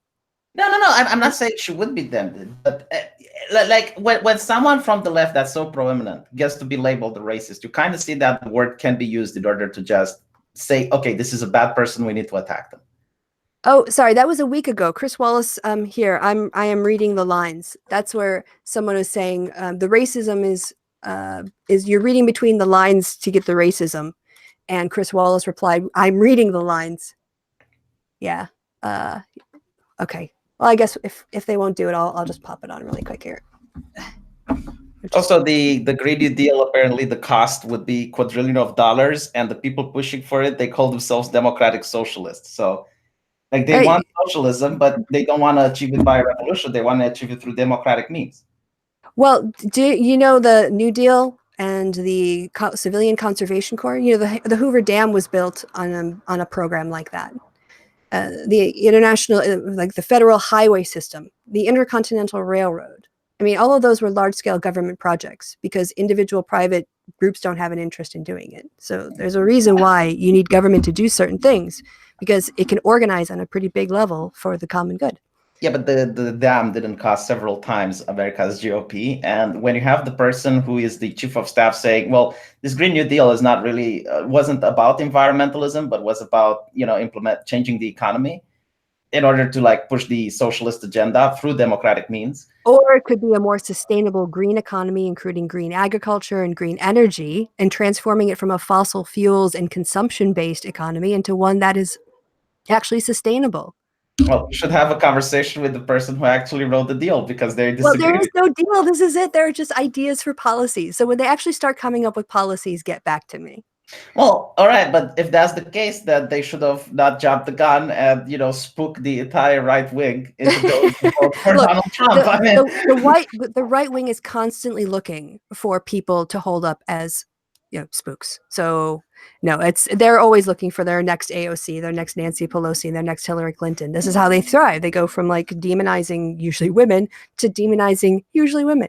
All right, here's this is an interesting thing you touch on. I'm looking at American politics, and it's definitely not what it's like here in Europe. I mean, maybe to a certain degree, but it is so splintered that you legitimately have like two factions. Like you have the people on the right who only watch Fox News and only listens to certain people on YouTube, and then you have the people on the left who only listens to the progressive media like Vox and Vice and so on, and they never get out of the bubble. Like I force myself to watch the Young Turks every day, to watch to read the Guardian, to read the BBC, and I read the things on the right because that's the only way you're going to get like a broader view on things. But my point is that, yeah, like you do have people on the right who are going to look for the problematic ones on the left, like AOC and others. And you have the people on the left who are going to look for the problematic people on the right, like Donald Trump, and whomever is going to manage to come after him is going to be found to be racist and xenophobic and all these things. I think that in terms of those proportions, you've got probably a larger proportion. Of course, I'm going to say this, but I think you have a larger proportion of Trump supporters who fit that description, who listen to Rush Limbaugh or watch Fox News or some combination or whatever kind of media that they live in. I think some people in the States, other people will watch CNN or the mainstream network news, and then they might supplement it with various things from the Washington Post and Huffington Post and so on, and maybe, this like, I don't know, some random ones. But when it comes to listening to other people, I mean, I watch pretty regularly MSNBC. The morning show, which is a 3-hour show, is hosted by a guy who was an elected Republican. Right? They constantly have on Michael Steele, who's a former Republican National Committee chair. They have on tons of Republicans, all kinds of I can't name them all, David Frum and Bill Kristol. They've got all kinds of Republicans. Well, this is it. They're now former Republicans. A lot of the people on the right that I think make good points on Trump are never Trumpers. They are people who feel like the Republican Party has been stolen from them and taken away and turned over into this racist, xenophobic thing that they don't recognize because they bought the lie that the Republican Party was about small government when it was really about the rise of the Confederacy. But anyway, so I do hear from David from Bill Kristol, from Nicole Wallace. I watch her show, Deadline. She worked for George Bush. She was like communications director for George Bush. So I actually do get to hear from a lot of different, from the wider spectrum, even if I don't hear Fox News. I still hear from people who are on the right and who are conservatives. They're just not always, Trump mouthpieces. Yeah, I appreciate the fact that you're willing to have a conversation with me, which despite the fact that I'm not American, I still look at what President Trump is doing, and I'm saying, well, he wouldn't be a bad president for my country. He might be a better fit for. No, I wouldn't put the Romanian people through him. He's a nightmare. Plus, do you know how he is pissing money away? Holy shit, that guy. Okay, first of all, his I saw that. Like that would be a criticism that I would think it's legit. That he still owes money to the city of Washington, D.C. for his inauguration. He raised more money than any person before. Nobody knows where the fucking money went. One of his wife's friends got like $6 million to organize a dinner. And yet he hasn't paid Washington, D.C. the $6 million that he owes them for the cost of putting on his inauguration. And then his 4th of July parade basically wiped out all of their emergency funds in case there's like a terrorist attack or some sort of city emergency that they have to take care of. Well, he would be a perfect Romanian president then. No, but that's what politicians do. Like someone. But no, this is it.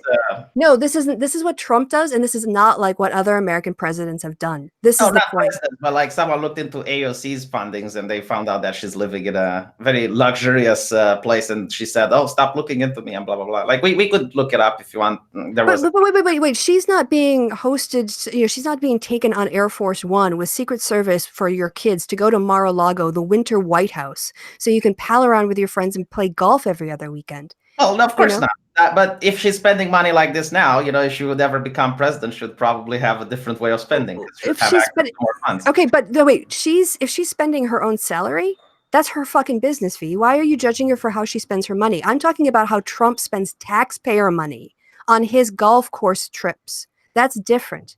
She doesn't get the security detail. It's a valid criticism. Yeah. That's total corruption. Entirely corrupt. And when he also goes to his other properties so that he can like charge the government for, he can bill himself, basically. He can bill the taxpayers for his own private. The sad part is that Romanian presidents do this on a daily basis, so it's very hard for me to get outraged, like when you're in the normal quote unquote. And then I think this is why it was important for us to talk about what our experiences were, because you have, and we talked about it before we came on air, corruption is a huge problem institutionally in your country. Massive, huge problem. What I was wanting to talk about is that, when you look at different news, I do this on my channel every day. Like I have to go through the news, and I noticed that both the right and the left does this. They don't lie by. Can I finish my point on Trump's corruption, though? Can I say? I thought we agreed on it.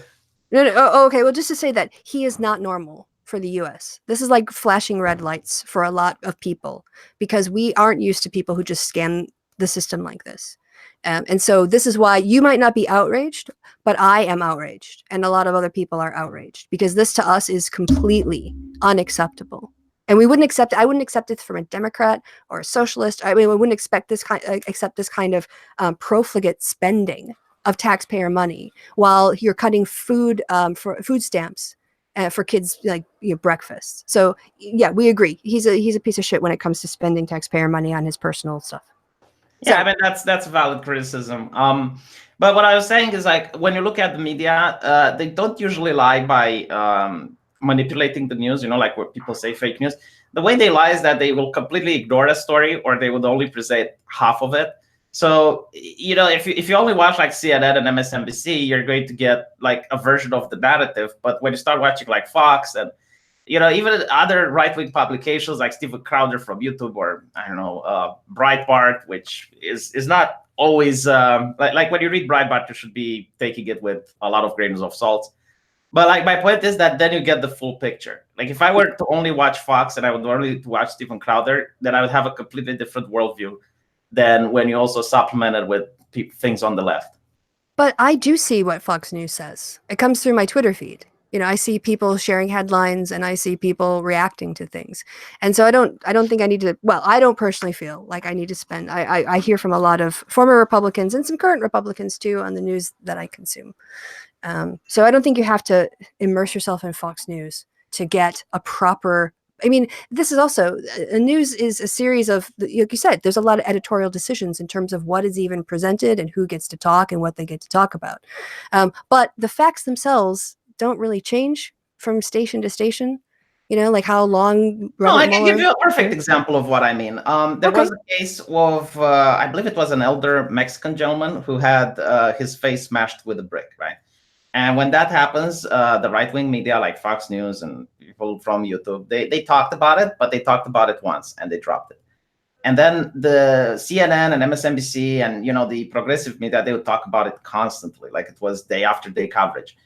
And when it was found out that it was a black woman who smashed the face in of the Mexican with the brick, saying like, go back to where you came from, then CNN and MSNBC dropped it, and the right wing picked it up. So it's like that. That is like to be the perfect case of political bias that goes in the mainstream media.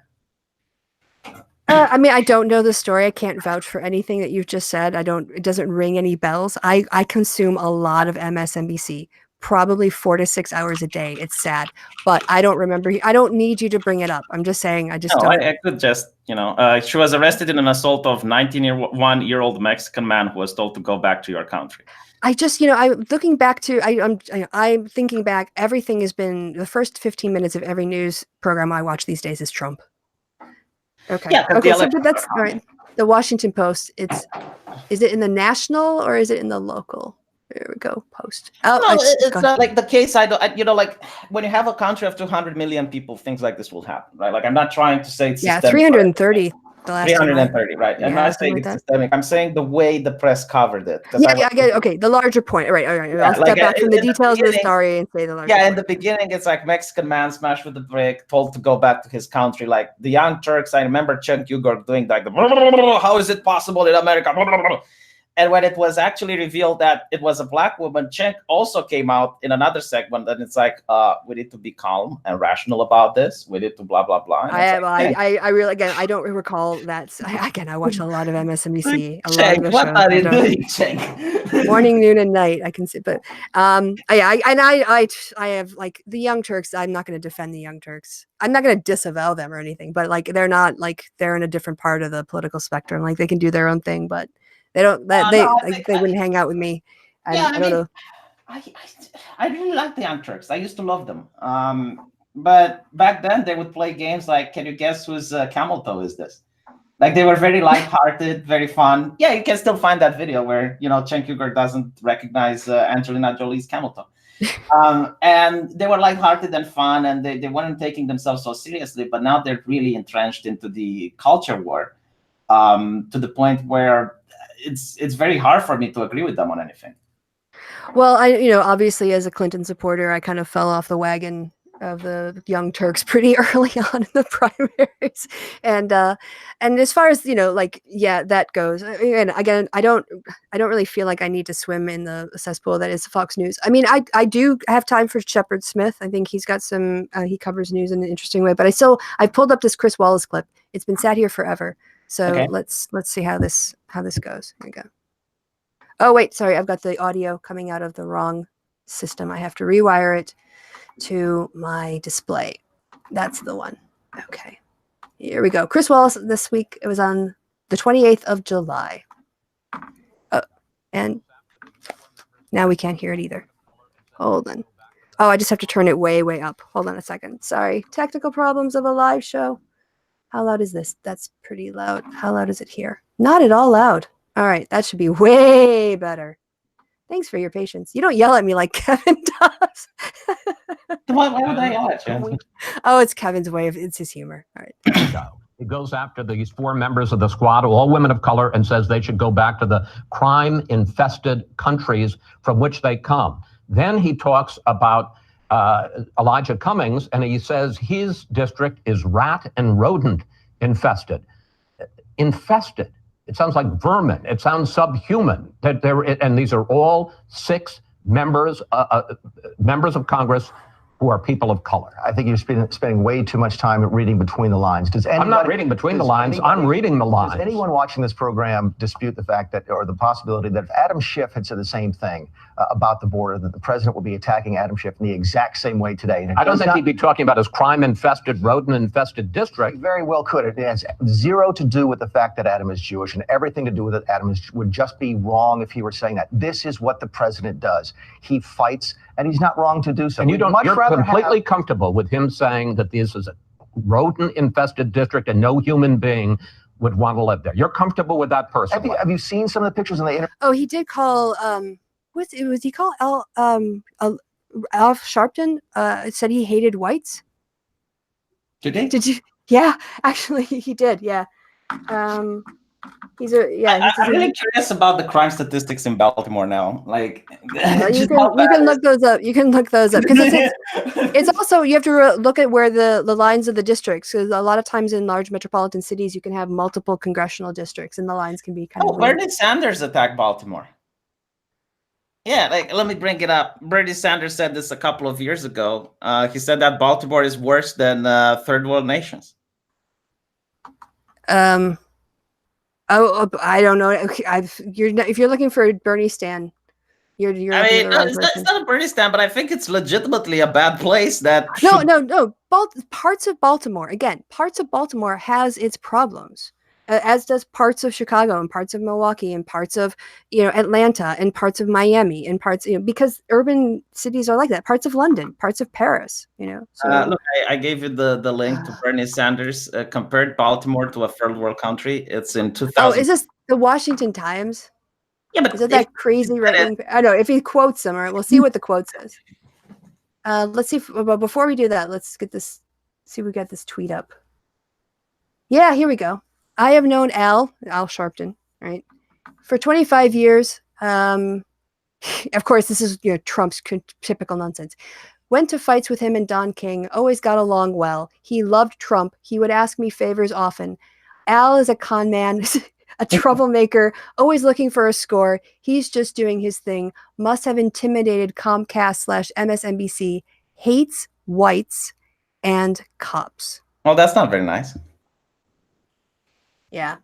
And yeah, so I mean, Reverend Al has defended himself and can defend himself, but yeah, that's Trump. I think is losing it. I think he's really losing it. I think it's high in the polls. Didn't you say he went up with his among his supporters? Yeah. But overall, the number of people who just said they wouldn't vote for Trump again, I think was 54%. That was the polling I saw today.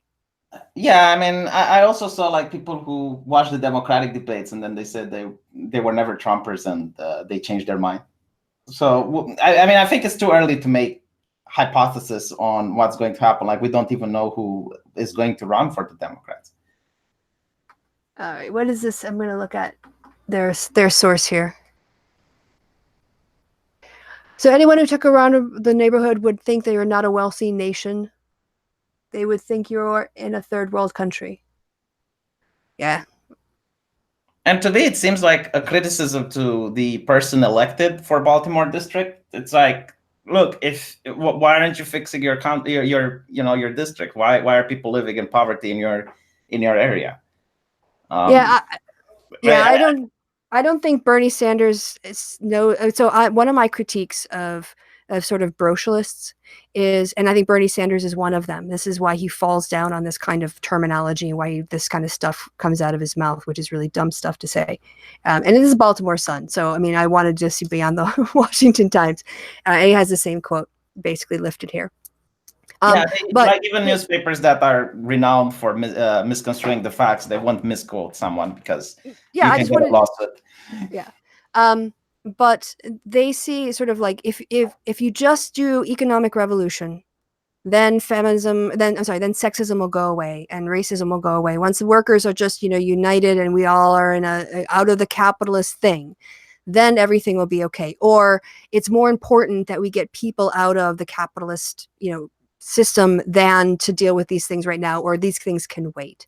And I think Bernie Sanders is so focused on his economic revolution. He understands the plights of there are plights of other people, but I don't really think he internalizes that against his own interests. Like, he doesn't have a way to sort of figure out, it's not really, you want to say identity politics, but it's basically like, how do you address other inequalities besides economic within your ideology? And I don't think, this is a case where he didn't do that at all. I don't, and I actually don't like the phrase third world country. I always say developing developing countries, because it's very 1950s. It's basically a US centric and a capitalist centric way of defining the world, because the US and Europe were the first world. And then you guys in Eastern Europe and the Soviets and the Chinese were the second world. But we were absolutely the second world. Yeah, and then there was like the third world, and that language is still. It's not about like ideology, it's how people vote with their feet. Like if I were to discover an alien planet and people from nation A move towards nation B, I am to assume that nation B is far better than nation A. I'm gonna be honest, I missed all of that. Like, it's people voting with their feet. If someone goes from one country to another and you have like mass migration from Romania towards Germany, it means that Germany is far better than Romania. Like, people wouldn't go there, if the nation wasn't better. But there is a problem of brain drain. I get that. Like, you've actually mentioned this, I think, in tweets that, or in the DMs, that, people are trained there and then they go work in the NHS, or they work other parts of Europe, and your country is in desperate need of people who can provide health services. It's not just brain drain. Okay, so after the European Union opened its borders for Romania, Romania had around 20 million people according to the last census. And 4 million Romanians since then have moved towards Germany, Italy, France, Britain. And this is like conversations that I had against white nationalists. It was like, if Germany is so bad, why are so many white people going? Yeah. And it's going to be allegedly like 4 million more in 2 or 3 years. So that's 8 million people. And we haven't lost that many people even in World War I and World War II placed together. These are not elderly people. They're like the working, people that boost the economy, that pay taxes, that. So, Romania is going to face a tragedy soon, because when I go old, I don't know who's going to pay for my pension. I don't know who's going to pay for my healthcare. I don't know who's going to support the economies that, to make sure that the police is paid so that there's not crime on the streets. You might actually experience some gentrification as Western Europeans see, low prices and can pick up some cheap apartments. I don't know. Like, it's possible, but I genuinely don't think so. It's because no one wants to live here. Like, there were a couple of immigrants that appeared on national television who were crying because they got fingerprinted in my country. And at the time, I didn't know what that means, but it means they have to stay in Romania, and they were crying because they can't go to Germany now. So, I don't know if that story is true, but I can bring it up. It's on Romanian national television, but it's okay. It was, it's basically unfair to allow a nation that used to be under socialism, under the Iron Curtain, to be in the same market with a nation that has been capitalist all this time, like Britain. For a Romanian, like, who goes to university for free and studies, I don't know, medicine, and can decide, well, I want to work here for $200 a month and probably 32 hours a day when I'm on call, versus just taking a plane ticket for, I don't know how, like $500 or something, and then move to Germany, where they get a job in a hospital. The hospital provides for them a place to stay. They get courses to learn Deutsch. You can't compete with that. There's nothing Romania can do in order to be able to compete now that it lost so many people. Hmm. Yeah, this is the swings or roundabouts of, in this case, internal free movement. This isn't even about migration. This is just about internal, EU citizens crossing borders and free movement. And of course, they're making rational decisions. You understand at the individual level why people are doing Yeah, this. no, I don't But the blame. collective effect, the collective effect is an economic depression, basically. There's so many people that turn to crime, and you keep hearing this in the news. Because what happens is that their parents leave, the kid remains with their grandma or their grandfather, which don't have the same strength that a parent would have to discipline their kid. So you constantly get this on the news. It's like, yeah, he turned to a life of crime. He got arrested for this and that, and then you find out that his parents are away. His parents aren't in the country, and they left him back. So you have these problems arriving as well. It sounds actually in that way, that structure sounds a lot like what, if you have, as we have in the States, institutional racism in the justice system, where you have, blacks and whites who do drugs at the same rates, getting very different arrest records and then prison sentences. We got the system where young black men get into the system and then they're not there for their kids, right? So then the grandparents or a single parent has to take over and try to help, but there are disadvantages of that. And then the guy comes out of prison and he's got a record, so now it's hard to get a job, so they get trapped in this cycle of poverty. And in terms of like that structure that ends up creating crime, that obviously transcends national identity or ethnic background. When you're in a situation like that, you're putting kids at a disadvantage and making giving bad choices look better, because what's out there is pretty bleak. Yeah, I agree with that. It's very hard. Like, but on the other hand, like I was raised by my parents, by my grandparents, because during socialism, my parents had to work all the time from 5 a.m. and they would come home at 10. So I barely interacted with them, and I was actually living in my grandmother's house. But I didn't turn to a life of crime, even though we were quite poor at the time. No, and again, just because you didn't, but you can also every time that those risk factors enter a child's life, it Yeah, increases the risk, right? The biggest problem in America, from what I've seen from an outside perspective, is the gang culture. The way it works is that once you're in, it's blood in, blood out. So once you get in, you can't leave because they will legitimately kill you. And when you go into a prison, I watched a lot of YouTube. There's YouTubers from prison that talk how life is there, and they all share the same stories.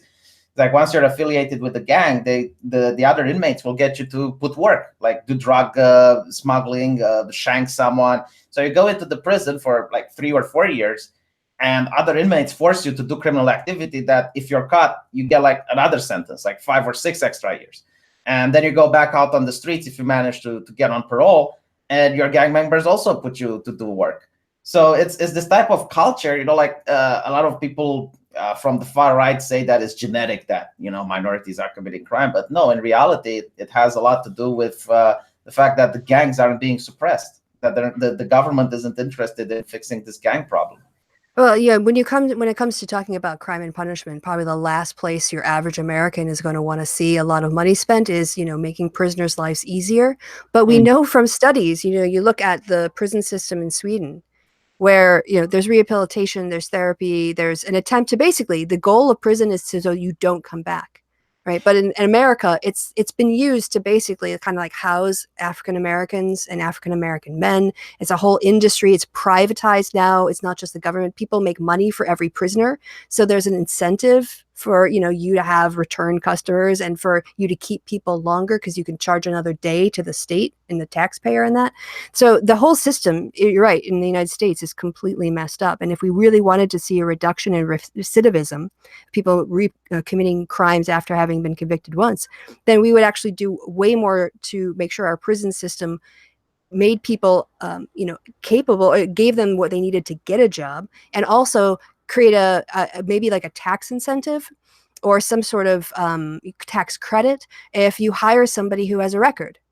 They have those things for vets, which I'm totally down for, but they should also have them for people, like who are I think you should reward a business that takes a risk with somebody who is trying to get back on their feet and get a steady income. and so the whole prison system in the United States lends itself to that kind of gang system and culture and inculcation and the transfer between the what happens outside of the prison walls and then just sort of continuing it on through a socialization process inside the prison walls. Okay, are you done talking? Okay, so by the way, I'm going to want to wrap up soon. I know you do like well. But 8-hour streams, but yeah. Yeah, absolutely. The thing with America is the idea of private prisons. I find that to be an atrocity. Yeah. And there are entire towns that are operating because they have a prison. And if you look at it, like the people in those towns, they for generations, like their father, their grandfather have been like prison correctional officer. So back when there were unions and they were state employees. Yeah. Yeah. But as bad the American prisons are, like I listened to how Mexican prisons are, and you can see a system that's far worse. Like I'm sure the prisoner was sent to the prison. Like I generally couldn't imagine this. I had to look it up if it's true, and it just mind blown. Like the prisoner is sent to the prison, and he was like, "Okay, so where's my cell?" It's like, "Go find the cell."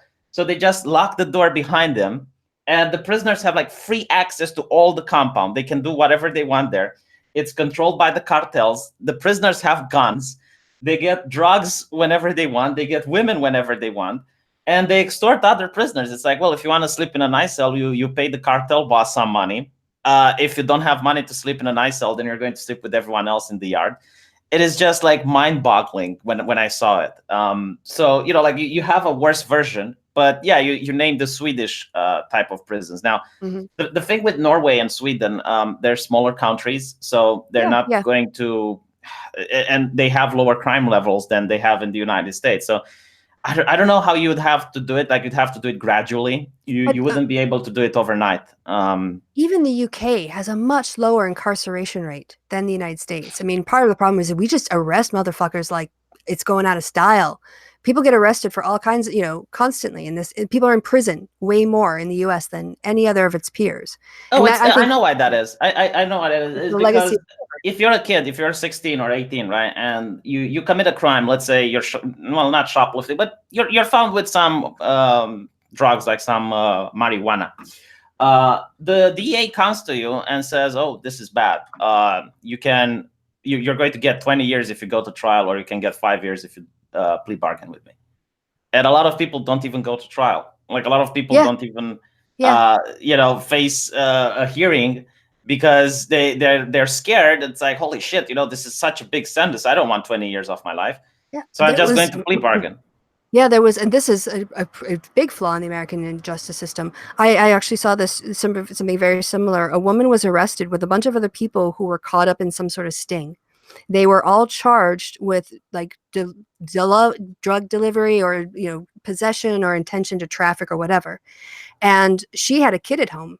She had like a 4-year-old, and the offer was, if you plead guilty, you'll be out in 5 years. She's like, I didn't do anything, but if I didn't plead guilty, I could face 20, and I wanted to see my daughter again. So she took the plea deal, and the other people didn't, and the charges were dropped against the other 4 people. But because she pled guilty, she couldn't appeal what she did. She was stuck. Yeah, in my country, like confession isn't even considered the queen of all evidence, because there's so many reasons people can confess. And it's the case that I talked about on my channel with the alleged serial killer, which kidnapped the girl, and he confessed to having killed her, but there's no body, and people are suspecting that he might be into child smuggling, and he just said he killed her because the police already caught him, and then the investigation ends at him. He goes to prison. The police doesn't look to see if there's a ring of smugglers or something like that. So people can confess for different reasons. And if you don't have like evidence to prove the crime, it shouldn't be enough to convict someone. Yeah, there's so many reforms that could legitimately be done, an overhaul of the justice system. I mean, obviously the federal system is one thing, but the states are completely different. And not to mention, like, the prisons aren't really private because they get money from the government. Like, how is that a private business? Well, it's a private business in that they are like consulting. They're providing a service, and so they charge them a per diem. And I get it. The mental gymnastics, but it's ridiculous because you don't get to choose the prison you go to. Like, you don't. If you're a prisoner, you can't say, well, I want in that prison because it offers better facilities than this other prison. You know, no, it's not like a private system in that way. No. Yeah, exactly. So why is it private? You know, what like they do is it's not a union. It's not unionized. That's the difference between like basically the state providing it, because then the state has to provide. I think we're done sharing. We're going to wrap this up pretty soon. The state is providing roads and and prisons and things like that. They have to be state employees. So if they hire a private prison, that private prison can charge them basically the same amount that the state would pay to an institution, but they pay their employees less. They don't give them a pension. They don't give them benefits. So they cream the top off of that. So they can charge a little bit less, but they pocket the money. That's the difference between basically having a union worker and having a at-will worker. Yeah, and then what happens, which is even worse, is that apparently these private companies, private prisons, they give more wages to the correctional officers if the prisoners are on lockdown.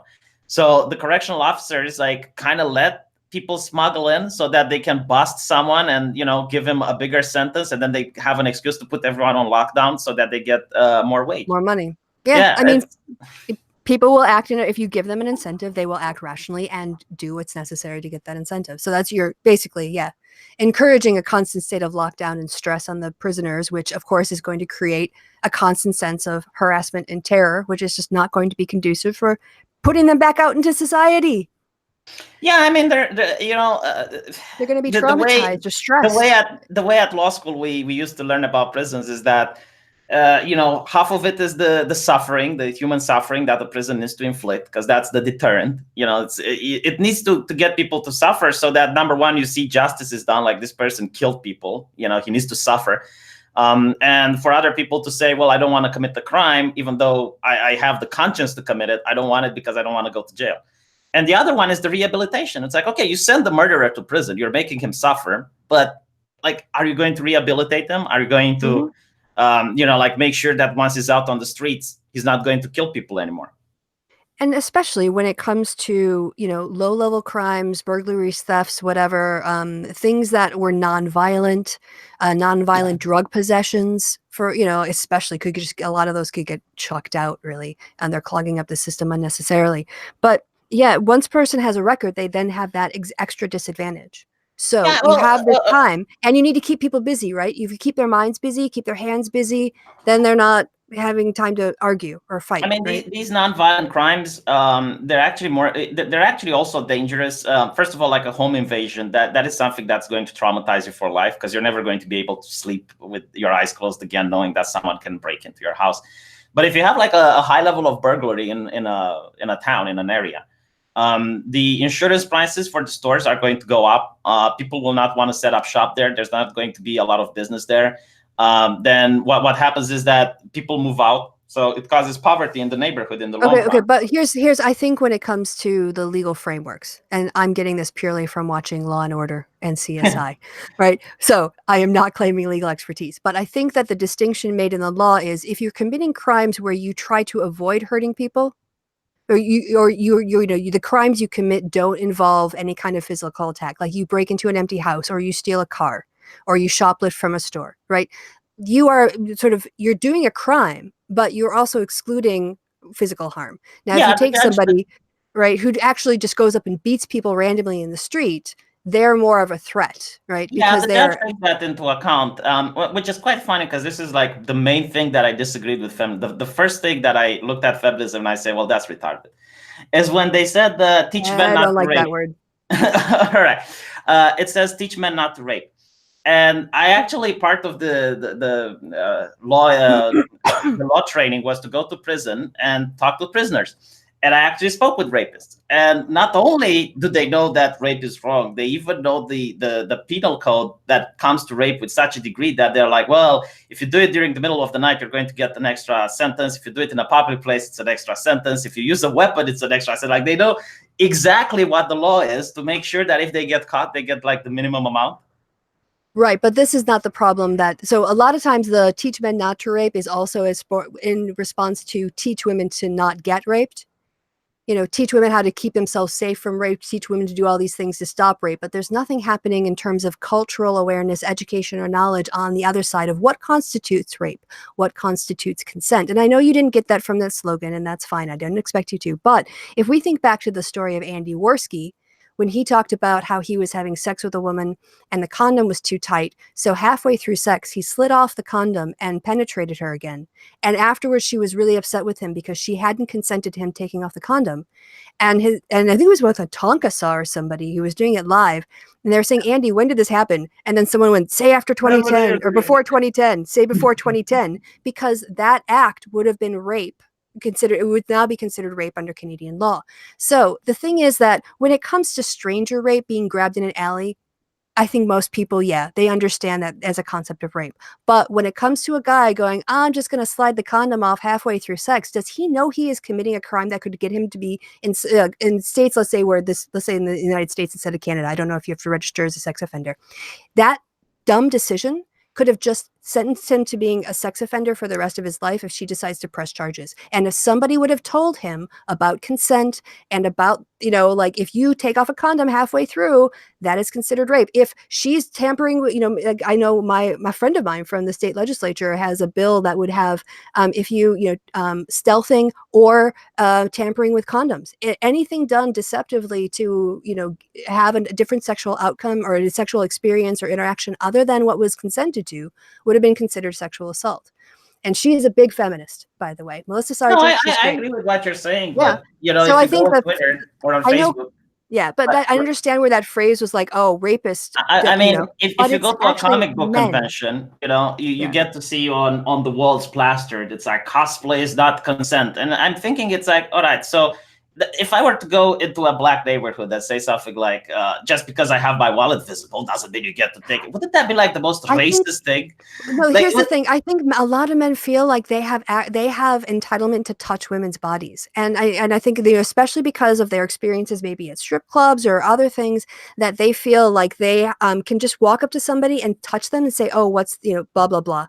And if you're a woman who's doing cosplay, and let's face it, a lot of these things are highly sexualized. Women are, it's very sexualized images of women. So there they are being very sexualized. Having random guys coming up and want to touch your hair or touch your arm or touch your butt, you know what? You need to get consent. And so I can understand. I mean, I'm just doing a hypothetical here, but that would be my take on what that sign meant. Yeah, but in my country, like we don't have those signs, and we still have like places where women do cosplay, and there's geek conventions, and there haven't been any issues.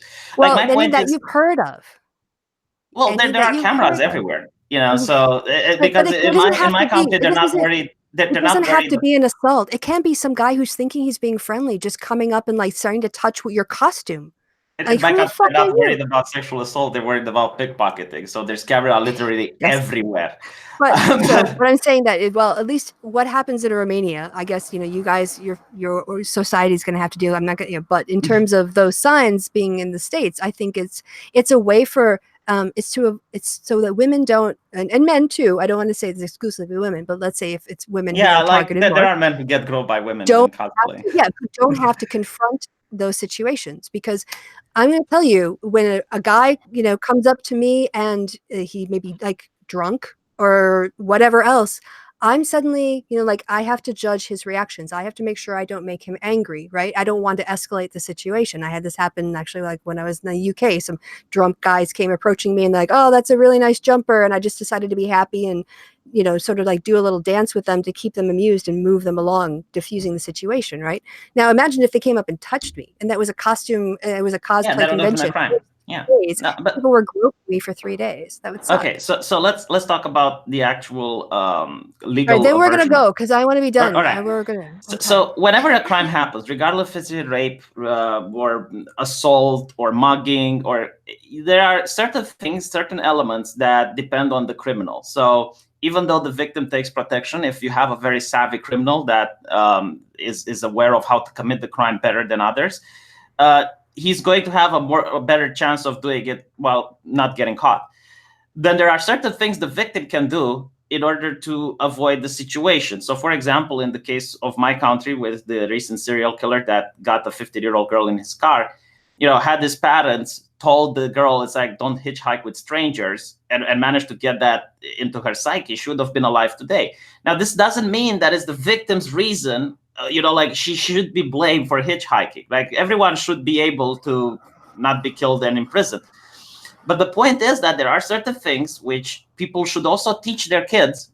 Like, look, if you go into and this is what my parents told me, if you go into the subway, make sure that you keep your hands in your pocket at all time and you feel your wallet.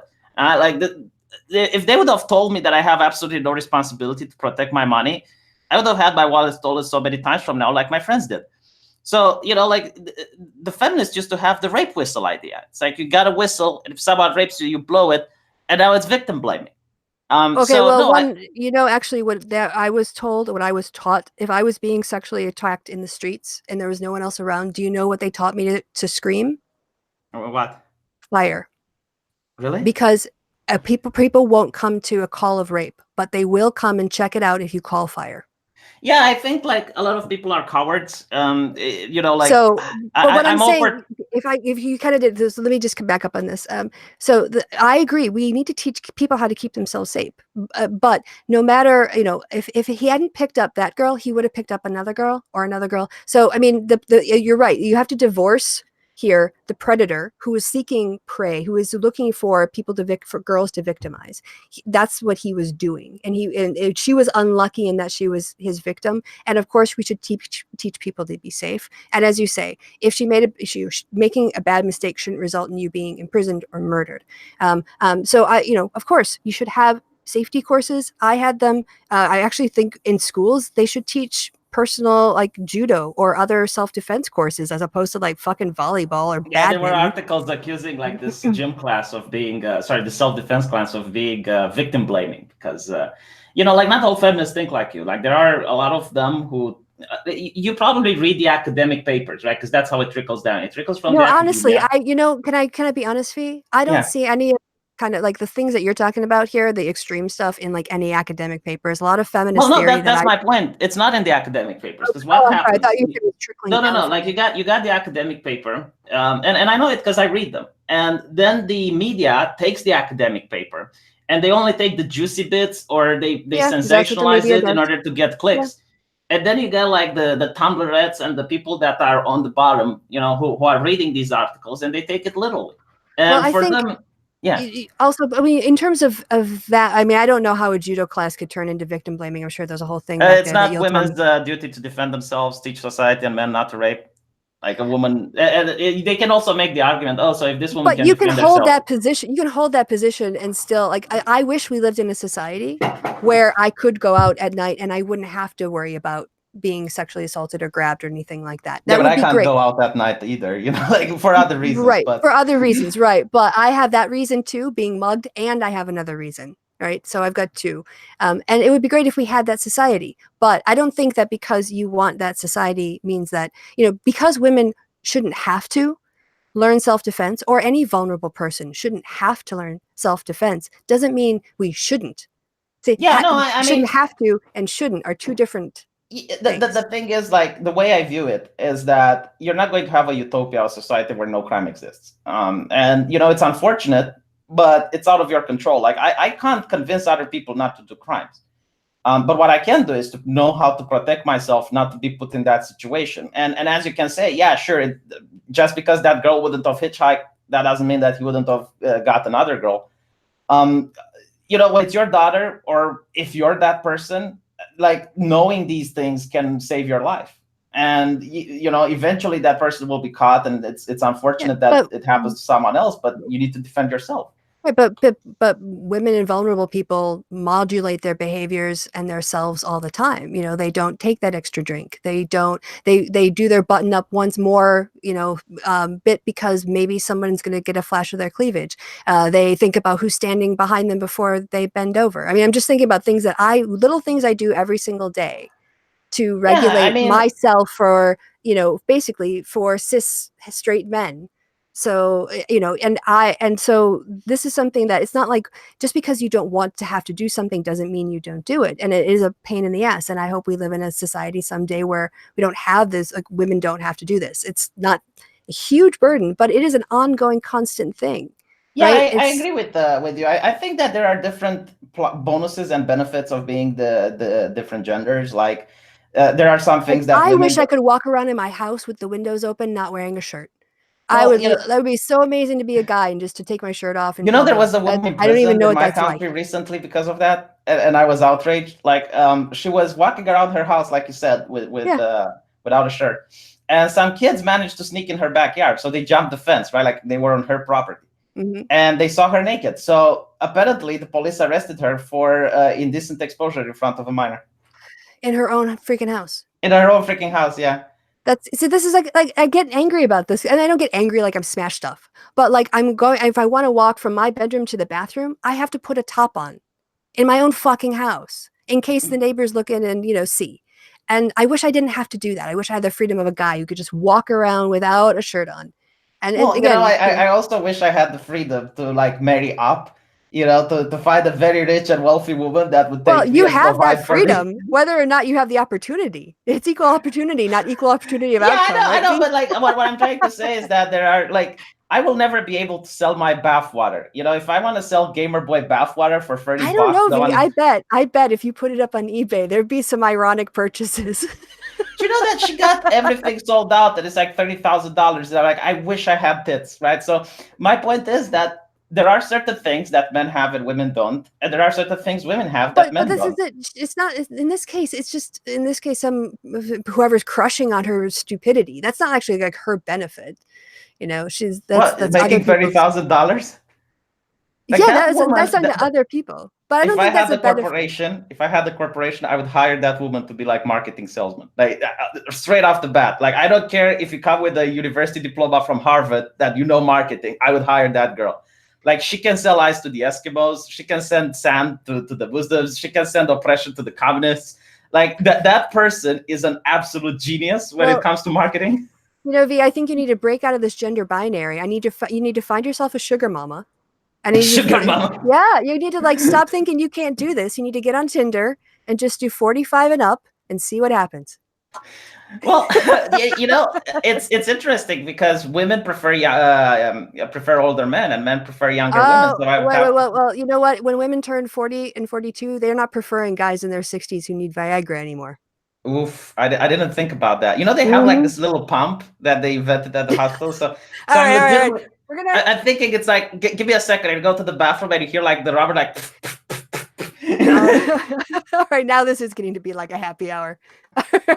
So, and on that bombshell, and on that enlargement bombshell, V, this was actually a really good conversation, and it wasn't nearly as bickering as it is in the DMs, and I didn't swear at you once. No, and I think a lot of people will be upset that I didn't take more firmer stances, but we knew that we would disagree. Yeah.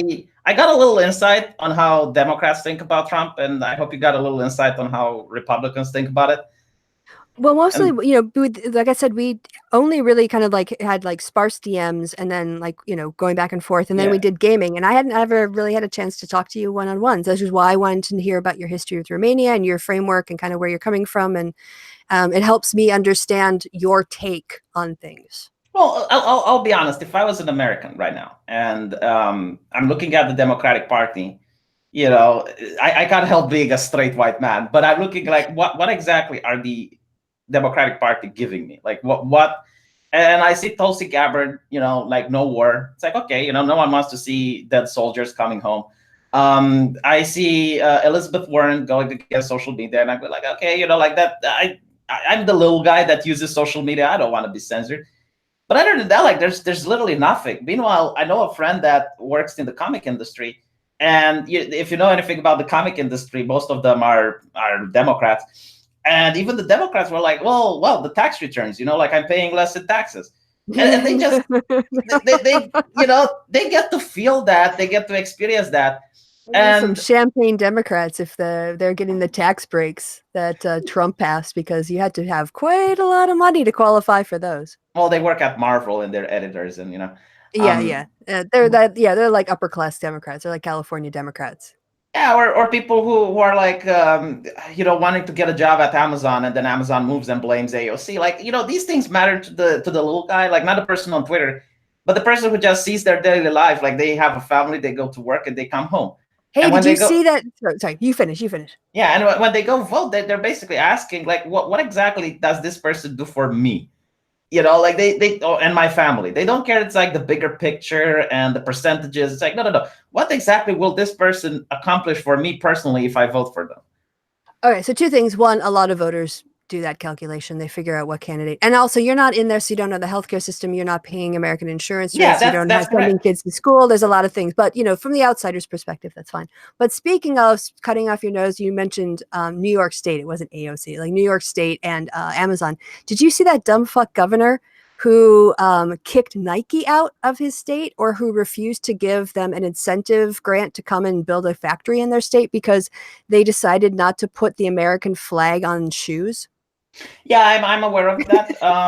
That happens both ways. Well, because you see, if you're a Republican, right, and you're a really big supporter of the flag and all of that, and you see that your taxpayer money is going to a company that made the statement that the flag is racist and that's why they're taking it off, and that company is getting subsidies from the government, I can see why people would be pissed if you didn't. But this is it. You're not supposed to put the American flag on shoes. It's disrespectful. If you actually love the flag and were a patriot and you knew the flag, no, I get it. I get the you're argument. not supposed to wear it as decoration. Yeah, I get the argument, but it's not. The argument wasn't that they put it on shoes. The argument was that they considered the flag to be racist, right? So they decided to put it. What they did was they took on the critique that it was part of the Confederacy images that were used during the time of slavery, and that for some people, that's not a symbol of American freedom. It's a symbol of oppression. And out of respect for the people who had to live under the slavery of that flag, they weren't going to put that flag on that shoe anymore. You know what I love? It shows exactly what we were talking about. It's like when Trump calls the women racist, and I'm showing, look, they didn't do that, and you disagree. And now I'm saying about the flag,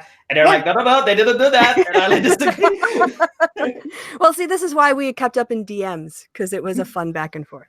Yeah. All right. So I actually ignored the chat for the whole time. So I have no idea. We'll have to see if people were okay with this or what they're going to think of this. But since you visited my channel, if you want to have me on, we'll go over the Green New Deal. I'll look it up. I'll watch some Vox videos. I'd love that. Or maybe we can talk about other topics. We'll see. Yeah.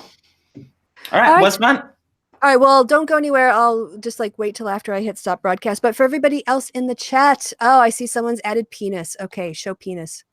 That's a Kevin joke usually, but Kevin must not be here. So Jim wrote penis in the spirit of Kevin. Thanks for that.